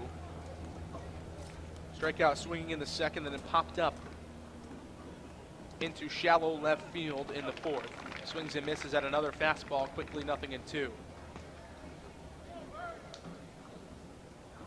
Burdick, the left fielder out of Wright State, was Cape Cod Baseball League Player of the Week the first week on the Cape and has cooled off considerably since then. 0-2 from Lucas. Big rip and a miss. He got him on strikes. First K of the day for Easton Lucas, 9th of the night for Wareham pitching after Ryan Garcia had 8 through 5 innings. 1 got in the 7th.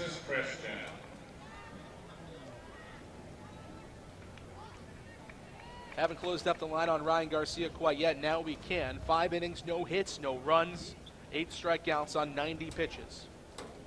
Lucas, the long relief man in his first pitch to Zach Humphreys. Fastball called strike at the knees, 0-1. Humphreys was the lone real worrier of the Garcia outing. Walked and was stranded at third base in the 3rd inning after a couple of wild pitches. 0-1. Fastball popped up behind home plate, 0-2. After that, though, in the 5th inning, he struck out swinging to lead it off. part of 3 strikeouts in the final frame of work for Ryan Garcia. Easton Lucas has him 0-2 here. The left-hander brings the glove in front of his face, rocks back, kicks, and fires. 0-2 breaking ball, misses down and away, a ball and 2 strikes. Humphreys out of TCU, an all-star in the West Division, one of the catchers, along with Pedro Pages, one of 2 position-playing all-stars for the Cotiut Kettleers, along with the departed Zach Bierman. 1-2 from Lucas. Fastball up and away, 2 balls and 2 strikes. Humphreys just finishing up his sophomore year at TCU. Hit just above 200 for the Horned Frogs. 2-2. Fastball roped into left field. Jacob Goldfarb, though, right in front of it. Well hit ball from Zach Humphreys, but a tough luck line try. 2 gone. Third baseman, number 9, Brady Smith from Florida. Ball was very well hit off the bat of Zach Humphreys, but Goldfarb had him played perfectly. That was a couple of feet to the left of Goldfarb. Would have been bad news for the Gatemen at extra bases for Humphreys. So 2 up, 2 down in the 7th. Now the bottom of the order, the number 9 man, Brady Smith, into the batter's box. First pitch from Easton Lucas. Breaking ball comes inside, 1-0. Smith on the night, 0 for 2. Both of the at-bats against Ryan Garcia. Strikeout looking and a strikeout swinging in those 2 ABs in the 3rd and the 5th. Came into this game hitting .333. 1-0. Fastball chopped down the third base side, and it is fair ball down the third base line. Out of the way of Austin Shenton, Jacob Goldfarb comes up firing, throw in, not going to be in time as Smith beats out the throw for a double. And that was right down the third base side. Austin Shenton reached for it and couldn't come up with it. And that is a double, the first extra base hit of the day for Cotiut. They are in business, runner in scoring position with the top of the order and Will Robertson at the dish.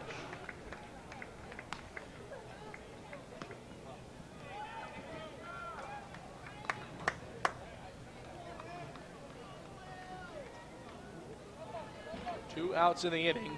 Will Robertson, probably the most dangerous Cotiut hitter at the dish. First pitch. Swung on and drilled into right field. Isaac Collins racing in, and he makes a running catch for out number 3. Collins robs his Creighton teammate of a hit on a wonderful play to end the 7th. A little bit of a scary moment there as Brady Smith doubled with 2 outs, but Easton Lucas settles back in. He's through 2 innings of scoreless work. We're heading to the bottom of the 7th here on WCTV.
Houston.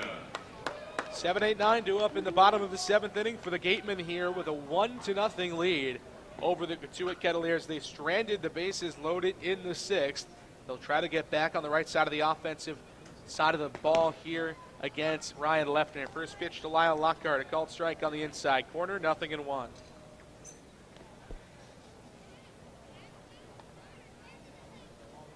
Lockhart, the switch-hitting lefty this time around. 0-1.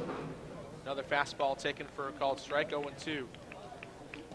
Leffner, the right-hander out of St. Louis, came in to get the final 2 outs of the 6th inning. A frame in which the Cotiut Kettleers used 3 different pitchers to set down the Gatemen. Leffner comes set first base side, 0-2. Breaking ball in the dirt, check swing from Lyle Lockhart, but no swing according to all of the umpires. Still a ball and 2 strikes. Gatemen have just 3 hits in this game. The only one that has mattered, the home run from Austin Shenton against Griffin McClarty. 1-2. Chopped to the left side, but foul under the diving hand of Matt Miller, the first base coach for the Gatemen. Really wasn't diving, I should say more lunging, trying to pick up that ball. Couldn't get to it though. 1-2. Infield back here on the outfield grass. It's the right-hander. Leffner comes set, pitch home to Lyle Lockhart. Popped up sky high into the shallow left field side. The left fielder Peyton Burdick will call off both the third baseman and the shortstop as he camps out underneath it and makes the first play for out number 1. The left fielder, number 45, Jacob So a Goldfarb. harmless out to the outfield for Lyle Lockhart. And here comes a former Kettleer in Jacob Goldfarb to the plate. Left-handed hitter out of Oregon. Odd defensive alignment now for the Kettleers. The third baseman Brady Smith will play in on the infield grass. First pitch to Goldfarb. Change up on the inside corner, 0-1. He's 0 for 2 today with a pair of strikeouts. Struck out looking in the second and swinging in the 5th. 0-1. Swung on, shot to the right side of the infield, under the glove of Michael Tolia, and it careens off his glove and into right field. E3, almost certainly for Tolia. A Bill Buckner moment as it rolled right between his legs. Runner on at first with 1 out. In a game this close, if you're the Gatemen, you're taking anything you can get. Better to be lucky than good sometimes, and Goldfarb is on for Ryan Kreidler. Granted, Kreidler is 0 for 2 today with a pair of strikeouts. But he has come up in clutch situations a couple of times this year.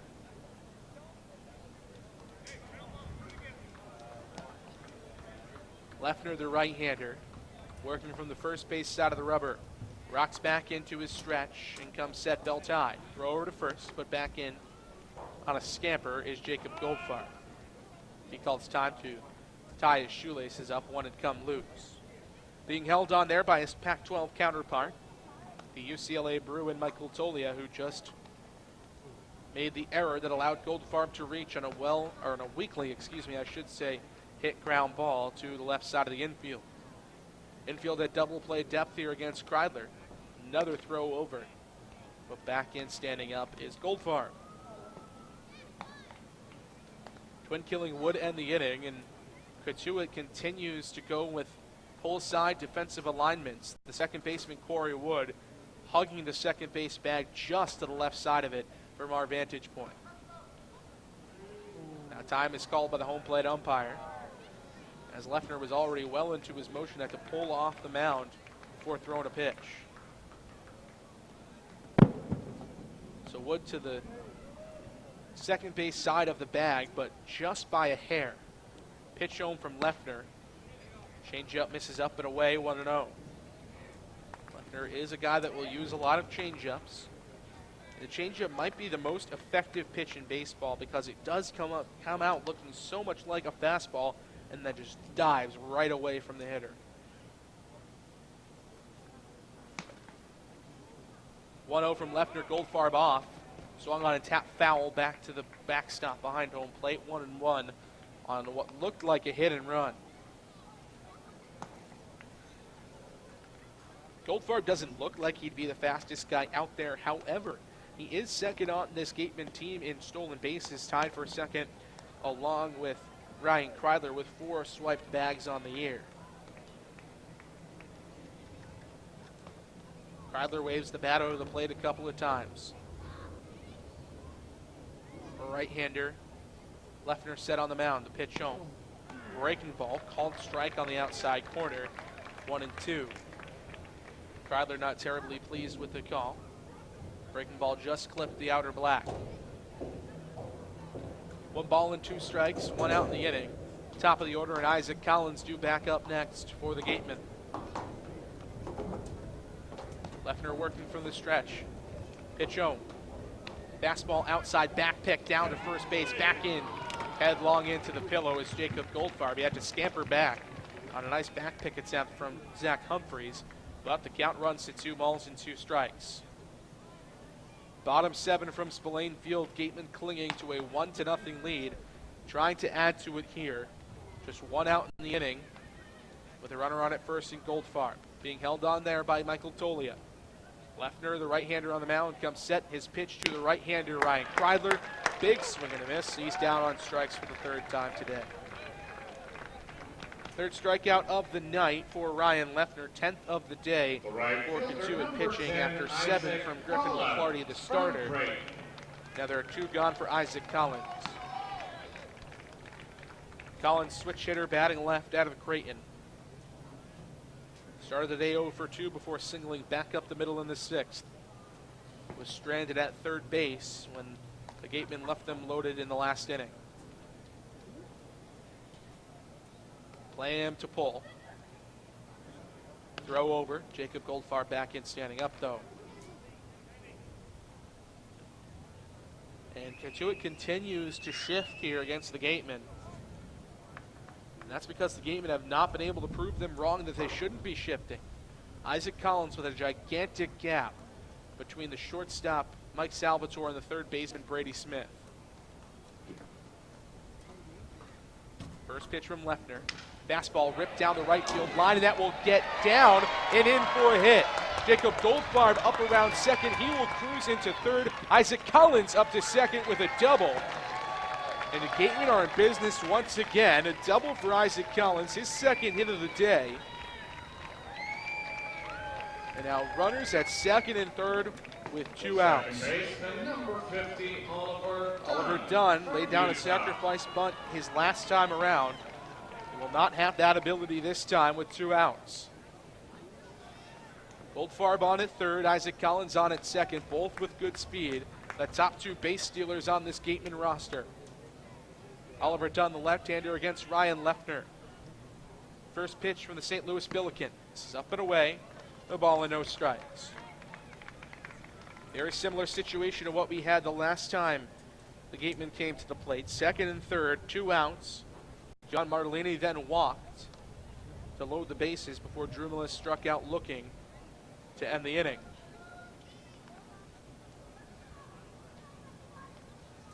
The 1-0. Oliver Dunn rips one under the diving glove of Michael Tolia. Oh no, he made the...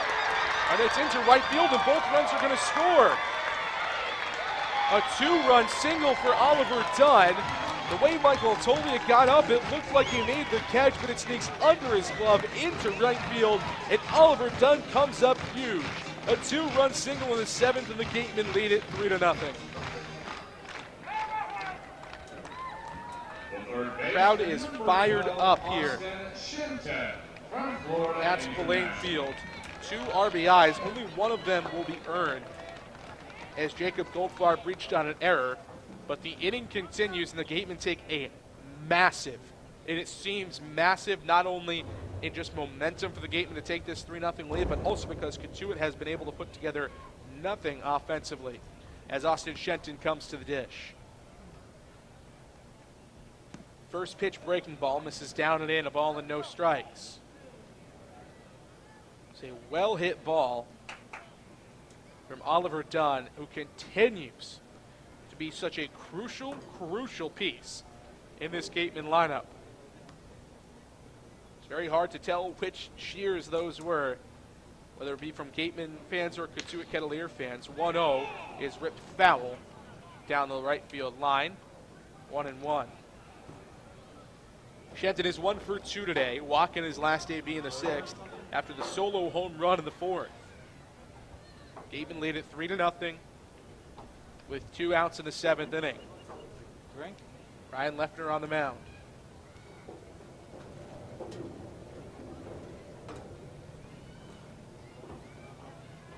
A ball and a strike as Shenton taps the bat on the plate a couple of times. Lefner going to step off and step back on the rubber as Austin Shenton steps out of the batter's box. First time around, Shenton flied out to left field to go along with that home run and that walk.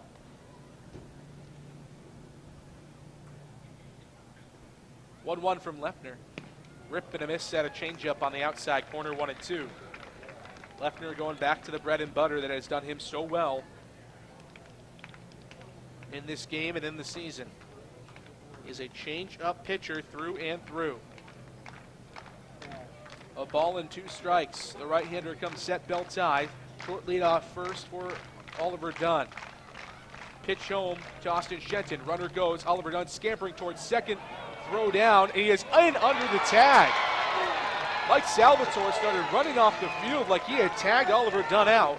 But a good break, a stolen base for Dunn. First of the day for the Gatemen. And the Cotiut fans are not happy.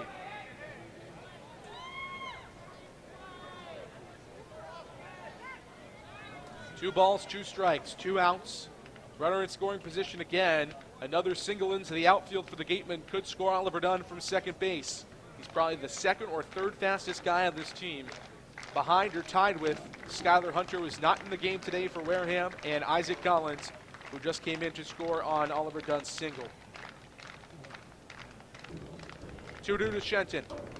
Swung on, shot foul down the first base side and toward the Gateman dugout. Still 2 balls and 2 strikes. So this rally all got started with Jacob Goldfarb reaching on an error from Michael Tolia. Weakly hit ground ball, just squirted right in between the wickets of Tolia. That's how this inning got started. 2 balls, 2 strikes, 2 outs. Lead for Dunn. The pitch. This is up and away, and the count runs full.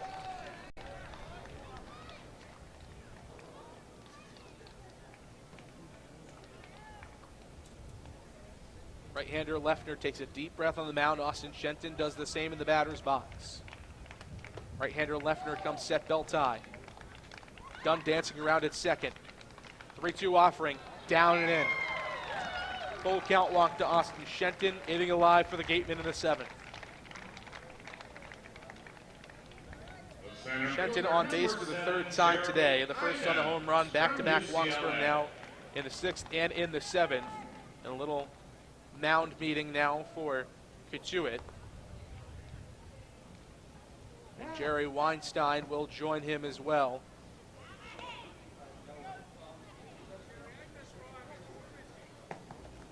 And Weinstein is taking the ball from Lefner, and his day is done. Both runners on base, still his responsibility.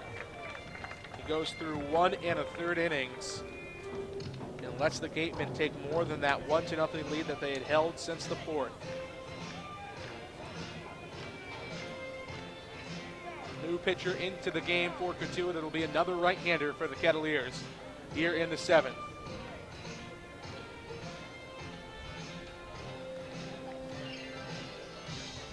Right-hander Jason Reynolds out of Lehigh into the game for the Cotiut Kettleers. And the last time out for Reynolds, well, it didn't go so well, and it was against the Gatemen. Right-hander Reynolds, the first 2 innings of work against the Gatemen were absolutely fantastic for him. Hit 1 batter in the 7th, but other than that, 3 outs for him. Then in the 8th, he came in, gave up a leadoff single to Skylar Hunter as Cotiut protected a 3-0 lead.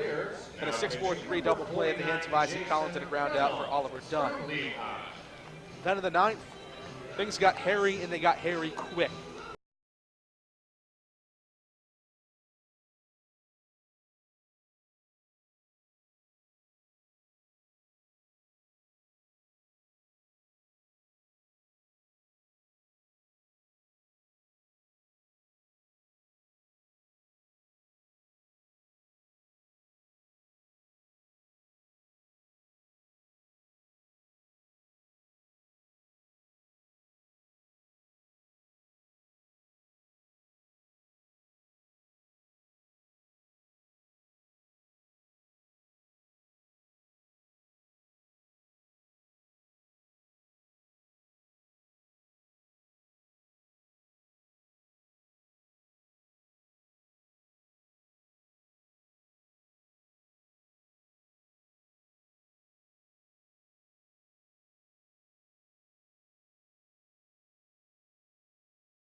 struck out swinging on an elevated fastball from Ryan Leffner.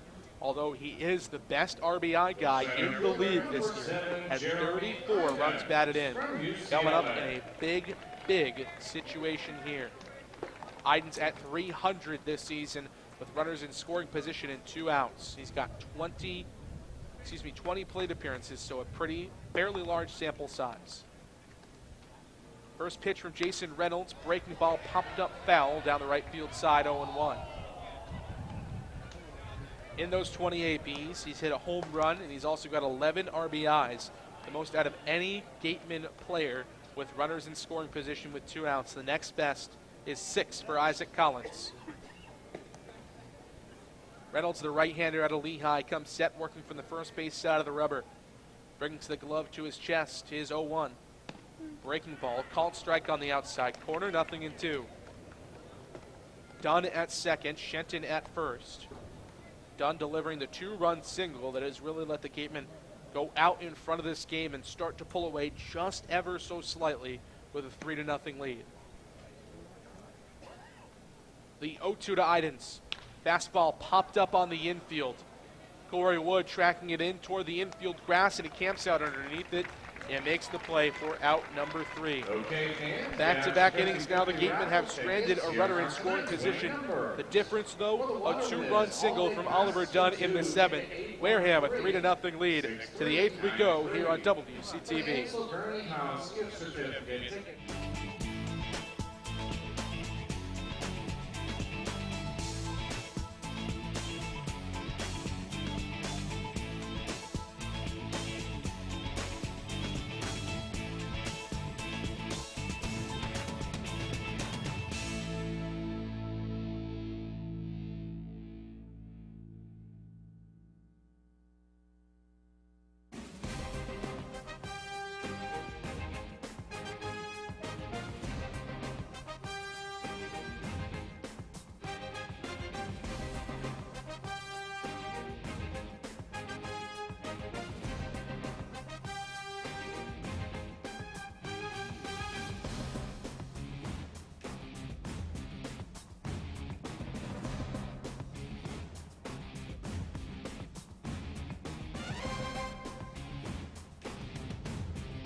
Top of the 8th inning from Spillane Field, 3-0. The Gatemen lead over the Cotiut Kettleers in Game 1 of the 2018 CCBL playoffs for the Gatemen.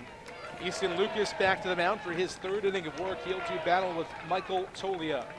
First pitch from the left-hander to the switch hitter batting right. Called strike on the outside corner on a breaking ball, 0-1. Tolia with a costly error in the last half inning that allowed the Gatemen to keep the inning alive and score 2 runs. 0-1 is ripped over the head of the shortstop Ryan Kreidler and into left field. So Tolia backs up the error in the field with a hit at the batter's box. His first hit of the day, the 3rd for Cotiut, and they're in business. 1 on, nobody out for Trey Jacobs. Number 8, Trey Jacobs from UNC Pembroke. Garcia dominant through 5 innings.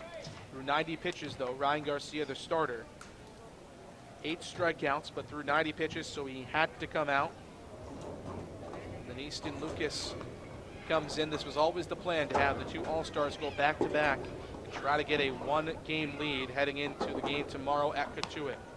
Throw over to first base. Tolia back in, though. Looks like a fake throw, actually, from Easton Lucas, but Tolia was fooled. Trey Jacobs, the DH out of UNC Pembroke, is 1 for 3 on the day with a single back in the 6th. First pitch in the lefty-lefty matchup. Slashed foul back and left, 0-1. Jacobs grounded out to Oliver Dunn in the first, flied out to center in the fourth. Diving stop from Jeremy Idens, then singled in the sixth. Lucas twists the ball behind his back as he toes the slab on the third base side. Left-hander comes set, belt tie. High leg kick and a pitch. It's fouled off into the chain link fence, 0-2. Lucas has allowed at least one base runner in every inning he has worked. A single to Jacobs in the sixth, a double to Brady Smith in the seventh, and then the single to Tolia here to get the eighth inning going. Gatemen at double play depth in the infield, with both middle infielders playing up the middle. Twin killing would be huge here for Wareham. 0-2. Fastball yanked down the third base line, but foul. Third base umpire had to skip out of the way.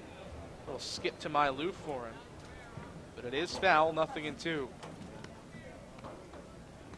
Jacobs just behind on a fastball from Lucas.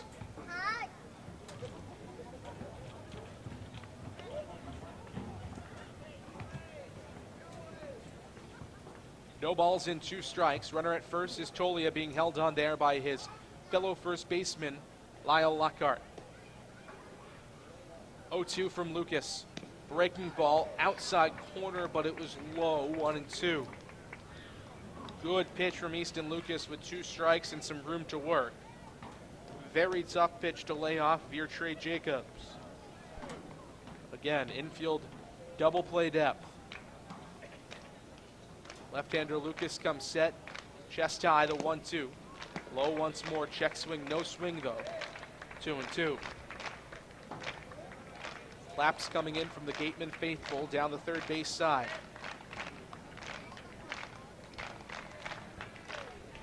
Two balls, 2 strikes. Runner at first with nobody out here in the top of the 8th. The pitch home from Lucas. Swung on, slap back up the middle to Ryan Kreidler at shortstop. On to second for 1, on to first, in ahead of the throw. Trey Jacobs beats out the double play ball, the would-be double play ball. Reaches on a fielder's choice, 6-4. Good speed for Jacobs, barely allowed him to beat it out down the first base line, but the lead runner is eliminated with Corey Wood coming to the dish. Jacobs tough to double off. The same thing can be said for Corey Wood. The speedster out of Coastal Carolina has 5 stolen bases on the season to showcase his running ability for Cotiut. First pitch to him, lefty-lefty matchup. Curveball, called strike, inside corner, 0-1. Wood 0 for 2 on the day, struck out swinging in the second, walked in the fourth, and popped up on the infield to Ryan Kreidler in the sixth. Easton Lucas steps off the bump, now steps back on in his 3rd inning of work for the left-hander out of Pepperdine.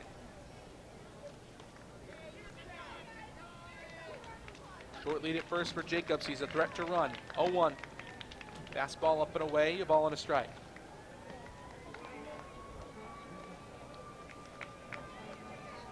Lucas adjusts his hat and steps back on the rubber.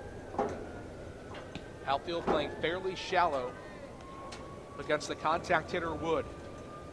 1-1. Change up on the inside corner, a strike, 1-2.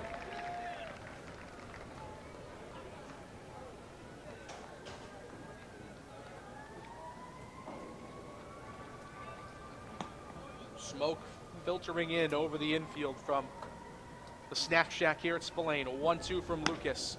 Fastball rides up at the eyeballs, 2-2.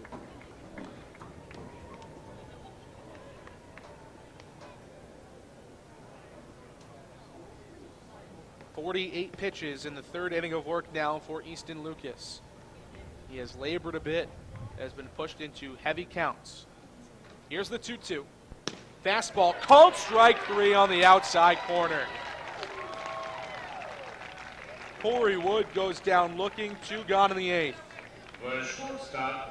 That's the 2nd strikeout of the day for Easton Lucas. Does not strike a ton of guys out. Just 17 Ks in 23 2/3 innings. Runner still at first. This inning is not over yet for the Gatemen. They're not out of it quite yet with Mike Salvatore at the dish. First pitch is popped up foul, back over the press box behind home plate, 0-1. Salvatore, the shortstop out of Florida State, reached on a pair of errors in the second and in the fourth. One charge to Kreidler, one to Shenton, then walked in the sixth. He has been on base every opportunity he has had today.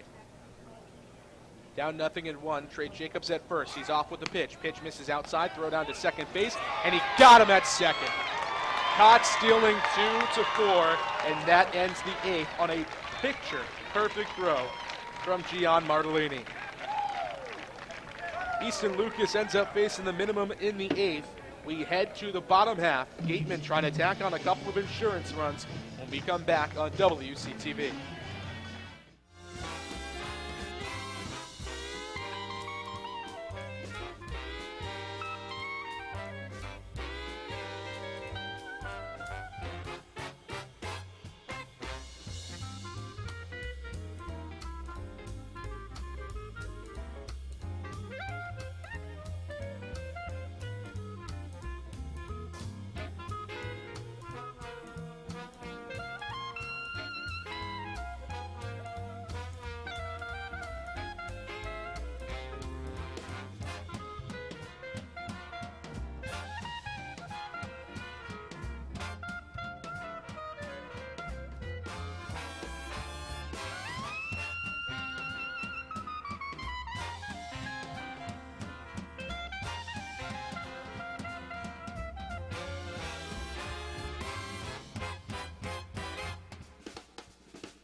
Bottom of the eighth inning from Spillane Field, 3-0 Gatemen over the Cotiut Kettleers in game one of a three-game series in this first round of the Western Division playoffs. Jason Reynolds back to the mound. First pitch to Gian Martellini, a called strike at the knees, 0-1. Gatemen 1 run in the fourth, 2 runs in the seventh. 0-1. Breaking ball again at the knees, 0-2. Martellini 0 for 2. Fielder's choice, a fly out and a walk. 0-2. Breaking ball down and away. The ball and 2 strikes. He has been a Cotiut killer this year against his former team, trying to do it again. Reynolds comes set, 1-2. Breaking ball smacked over to the 5.5 hole. Backhand stop from the shortstop Salvatore, but his throw will not be in time. Gian Martellini legs out an infield single. Just the 5th hit of the day for the Gatemen. The 8th hit of the ball game altogether has been very much a pitcher's duel in this ball game. So Drew Millis, the DH out of Missouri State, now strides into the batter's box. He's working with a runner on. Millis, the DH out of Missouri State, as we mentioned. Switch hitter batting left. He's got a hit and a pair of strikeouts today. Short lead for Martellini. First pitch to Millis is chopped toward the first base side of the pitcher. Loved by the pitcher, and now he throws it away down the first base side. Gian Martellini is going to try to move up to third, and he is out at third base. Drew Millis reaches safely on an errant throw from the pitcher, Jason Reynolds. Martellini, though, a little over-anxious, trying to move up to third. And you never want to make the first or third out at third base. The Gatemen do it. There's a runner on at first. Just a little dribbler to the first base side. The pitcher picked it up. Had trouble with it, trying to pick it up the first time. Then threw it errant across the body of Michael Tolia. Got away, but a good job from the right fielder, Peyton Burdick, to back it up. They throw out Martellini, trying to move up to third.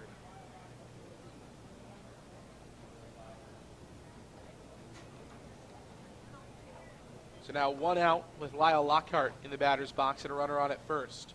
Right-hander Reynolds comes set, first pitch. Fastball inside, 1-0. So it'll be scored a single for Drew Millis and then a 1-4-5 putout of Gian Martellini. trying to move up to third.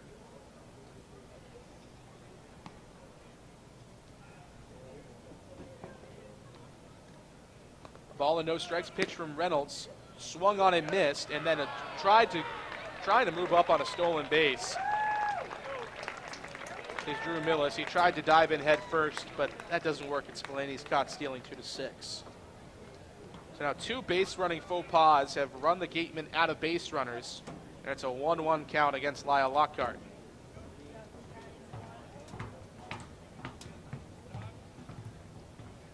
One. Breaking ball, slap foul into the dugout of Cotiut, 1-2.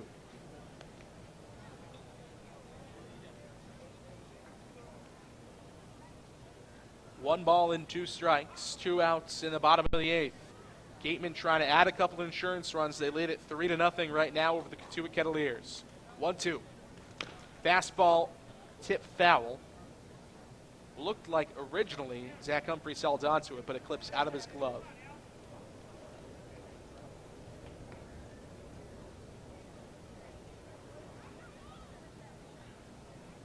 Nobody on, 2 outs in the inning. Again, Cotiut playing Lyle Lockhart to pull with the shortstop Mike Salvatore just barely on the shortstop side of the second base bag. 1 ball and 2 strikes pitch outside, 2-2.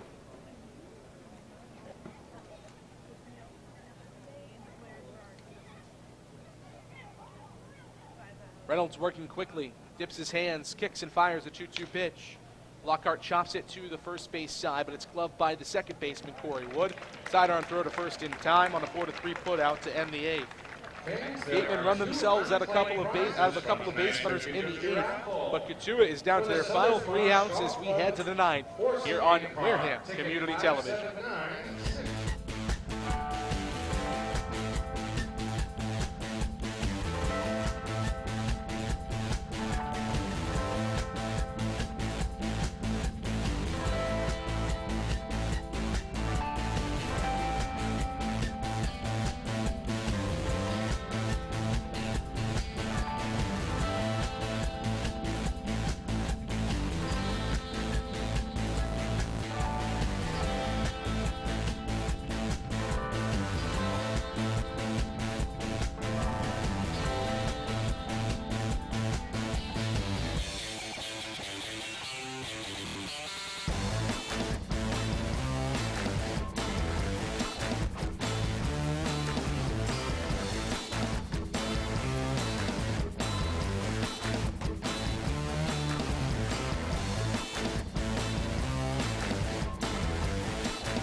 Top of the 9th inning, the Gatemen 3 outs away from picking up win number 1 of a 3-game series with the Cotiut Kettleers. They lead it 3-0. First pitch from Easton Lucas to Mike Salvatore. This is outside, 1-0. Salvatore was at the plate and down to his final strike against Easton Lucas before Trey Jacobs was caught stealing 2-4 to end the 8th inning. 1-0. Fastball, that's in on the black on the inside corner, 1-1. Salvatore, as we mentioned in the last inning, reached on an error in the 2nd, did it again in the 4th, then walked in the 6th. 1-1 from the left-hander Lucas. Breaking ball, called strike on the outside corner, 1-2. It'll be Salvatore, Rafe Chomet, and Peyton Burdick. Those are the guys due up for Cotiut in the inning. We'll see what Mike Roberts has up his sleeve. 1-2. Fastball, swung on and clipped foul into the chain link fence behind home plate. Still a ball and 2 strikes. Chomet on the day 0 for 3. Burdick on the day as well, 0 for Trace. 1-2. Breaking ball outside, 2 balls and 2 strikes.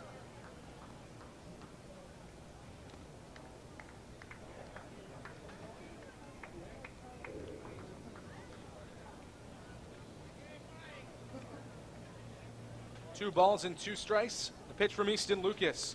Fastball ripped into the chain link fence. Still 2 balls and, well, 2 strikes. Salvatore, the shortstop out of Florida State.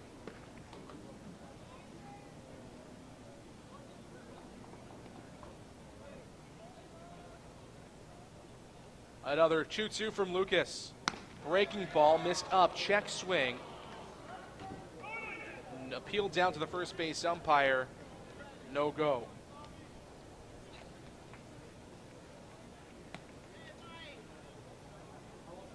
Full count, 3 balls, 2 strikes. Easton Lucas drops his hands and delivers. Payoff pitch, up and in. It's a walk.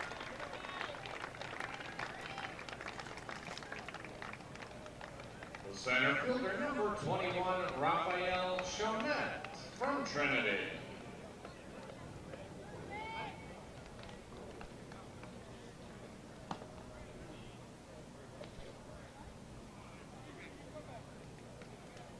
Now, Rafe Chomet, the center fielder out of Trinity, strides in. Throw over to first base. Salvatore scampers back. He's on for the 4th time today. This has continued a trend, though, for Easton Lucas. He's working with a 3-run lead and has allowed at least 1 base runner in every inning. Another throw over, back in.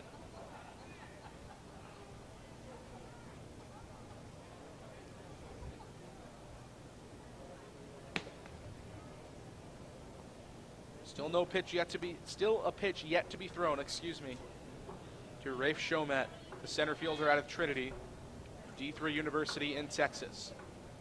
First pitch to him. Fastball up and in. 1-0. Lefty-lefty matchup here for Easton Lucas, who actually fares better against right-handed batters. He's got another one coming to the plate in Peyton Burdick behind Chomet. And now Gian Martellini is out. So is Jim Lawler, and looks like we will have a pitching change, as Lucas does not look like he has it here in the 9th.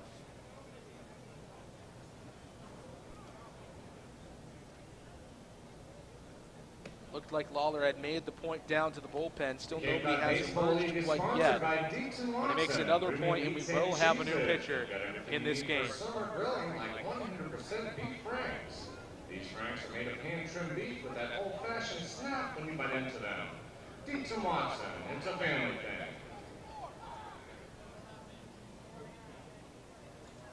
So a new pitcher will come into the game. It looks like the left-hander Joey Barron trotting out to the mound. So they will stay with the lefty matchup here against Rafe Chomet. The last time Barron, much like Jason Reynolds, faced the Cotiut Kettleers, he was great. He went a couple of innings. I beg your pardon. He went 2 2/3 innings. First 2/3 of an inning gets the game in out of a jam, ends the 7th. Ends the 6th. Then comes in the 7th, shuts him down. 8th, shuts him down again. And then in the 9th, things got hairy. He got the first 2 strikeouts of the 9th inning to get things going. And then he gave up a single to Zach Humphreys, a single to Brady Smith, a single to Will Robertson. And Zach Bierman with the pitch. The game-tying run came in to score on the single from Will Robertson. So Joey Barron is into the game. He still had a stellar outing last time around, all things considered. They came up with a huge strikeout to end the game.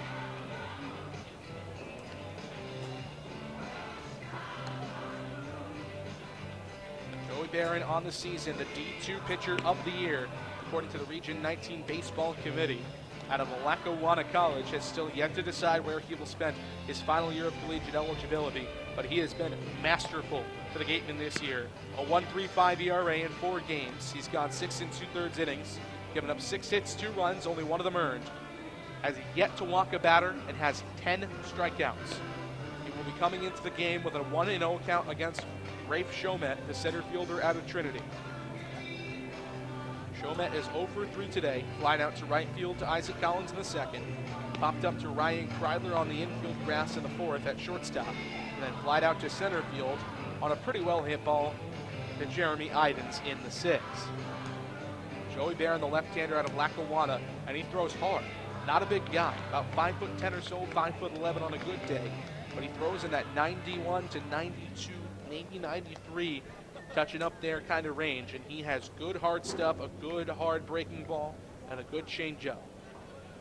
Comes into the game in a big situation here. The game tying run is on deck. First pitch misses outside. Chomet showed bunt but pulled it back 2-0. So Mike Roberts willing to go small ball and sacrifice a run here to move Mike Salvatore up to second base. 2-0, again shows bunt. That time a called strike on the outside corner, 2-1.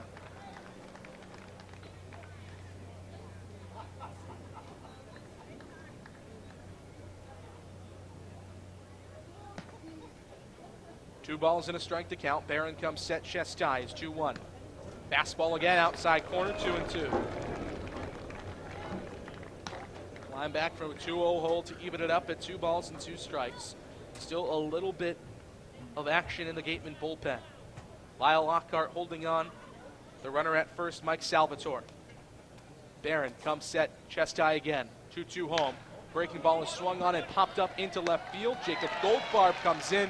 It makes the catch, 1 gone in the inning.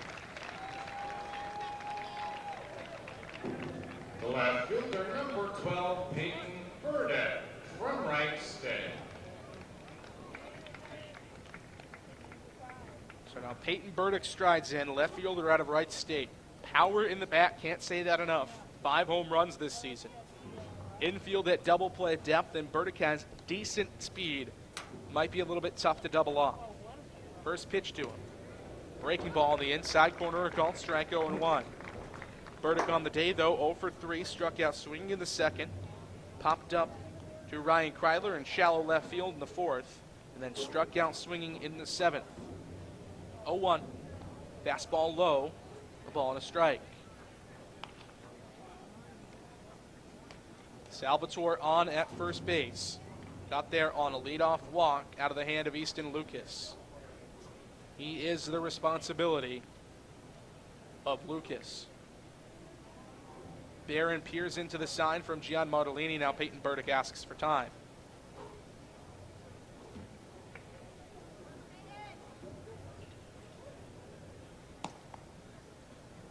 Barron ready to go on the mound. Burdick the same. 1-1. Swung on and drilled high and deep out to left field. Jacob Goldfarb back to the track, to the wall, and he runs out of room. It's a 2-run bomb. Cotiut cuts it to a 1-run lead for the Gatemen. It's 3-2 in the top of the ninth. I told you Peyton Burdick had the power.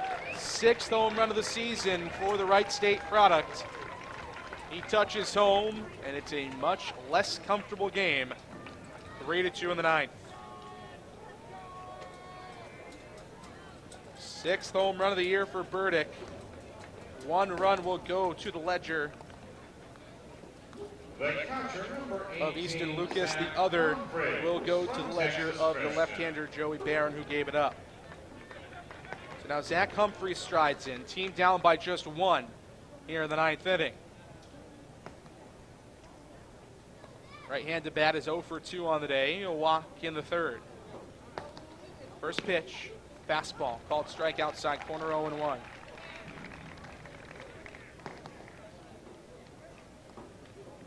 First runs of the day, forker to it, come around to score in the 9th. 0-1 from Barron. Changeup, called strike outside corner, 0-2. Heaton still toying with a 1-run lead. This is how it was for most of the game. Solo homer from Austin Shenton in the 4th.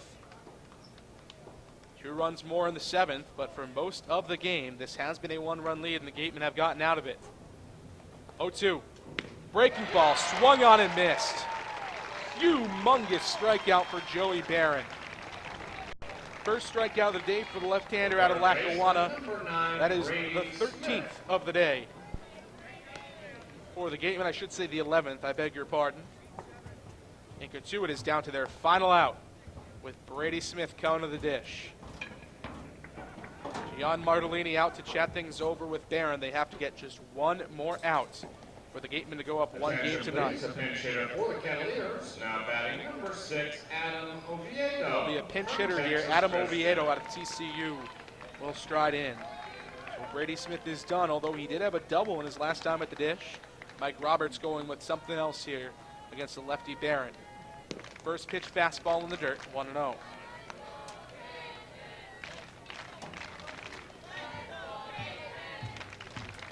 Oviedo hitting under 200 on the season, but being trusted in a gigantic situation here in game 1. 1-0. Fastball yanked down the left field line into the Cotiut dugout, 1-1. Comes into this game hitting 197 in 28 games. He also has power. 3 doubles, a triple, and 3 home runs.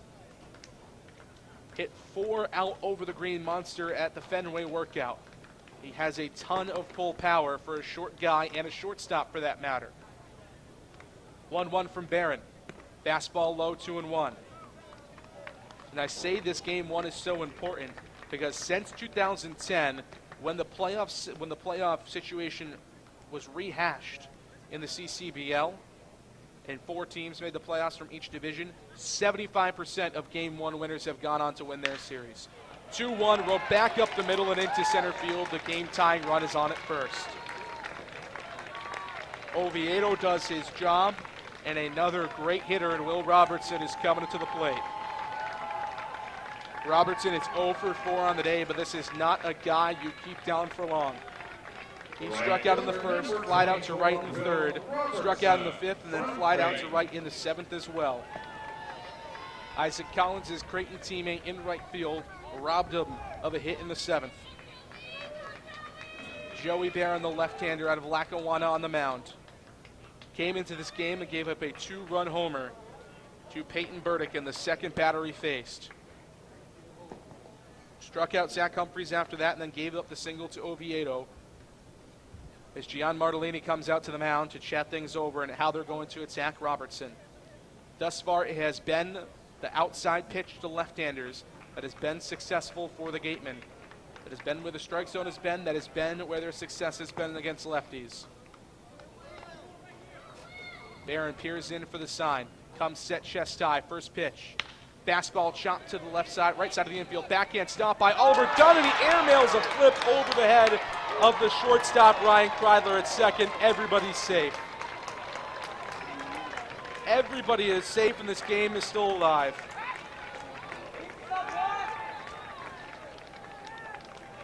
And it is not a good situation for the Gatemen here. Michael Tolia, the big bopper out of UCLA with 7 home runs on the season, is into the game to bat.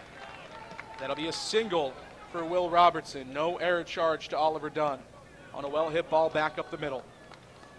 Gatemen still with a 1-run lead, but Michael Tolia at the dish.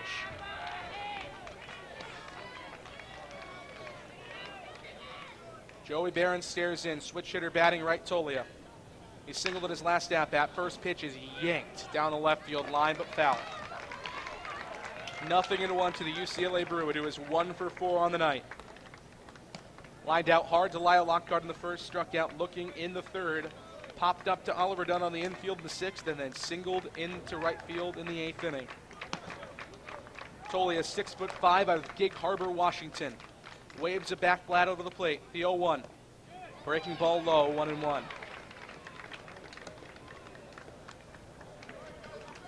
Gatemen had a 3-run advantage heading into this top of the 9th inning. It has since been cut to 1. Both runs coming in to score on a 2-run homer from Peyton Burdick. Left-hander Barron, 1-1. Breaking ball gets away from Gian Martellini, and the game-tying run is 90 feet away. Both base runners up to second and third, respectively.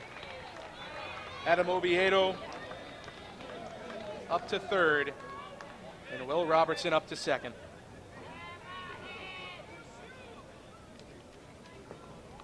Two and one the count to Michael Tolia. Joey Barron on the mound. Has zero room for error. A hit into the outfield would give the Cotiut Kettleers a one-run lead. Go to runner for Will Robertson, and they're going to walk Michael Tolia intentionally. So Tolia will be put on, much to the dismay of Cotiut fans who are booing the Gatemen. Fourth pitch of the at-bat, fourth ball of the at-bat misses outside, and the bases are loaded. Force at any base for Trey Jacobs. The designated hitter, number 8, Trey Jacobs from UNC Pembroke. Jacobs has a hit today, back in the 6th inning. A single here would give his team the lead. Joey Barron, the left-hander, against the left-hander Trey Jacobs. Gatemen are playing this one straight up. They still have a one-run lead, and they still have the 9th inning, at the bottom of the 9th if they need it. First pitch, fouled off into the chain link fence, 0-1.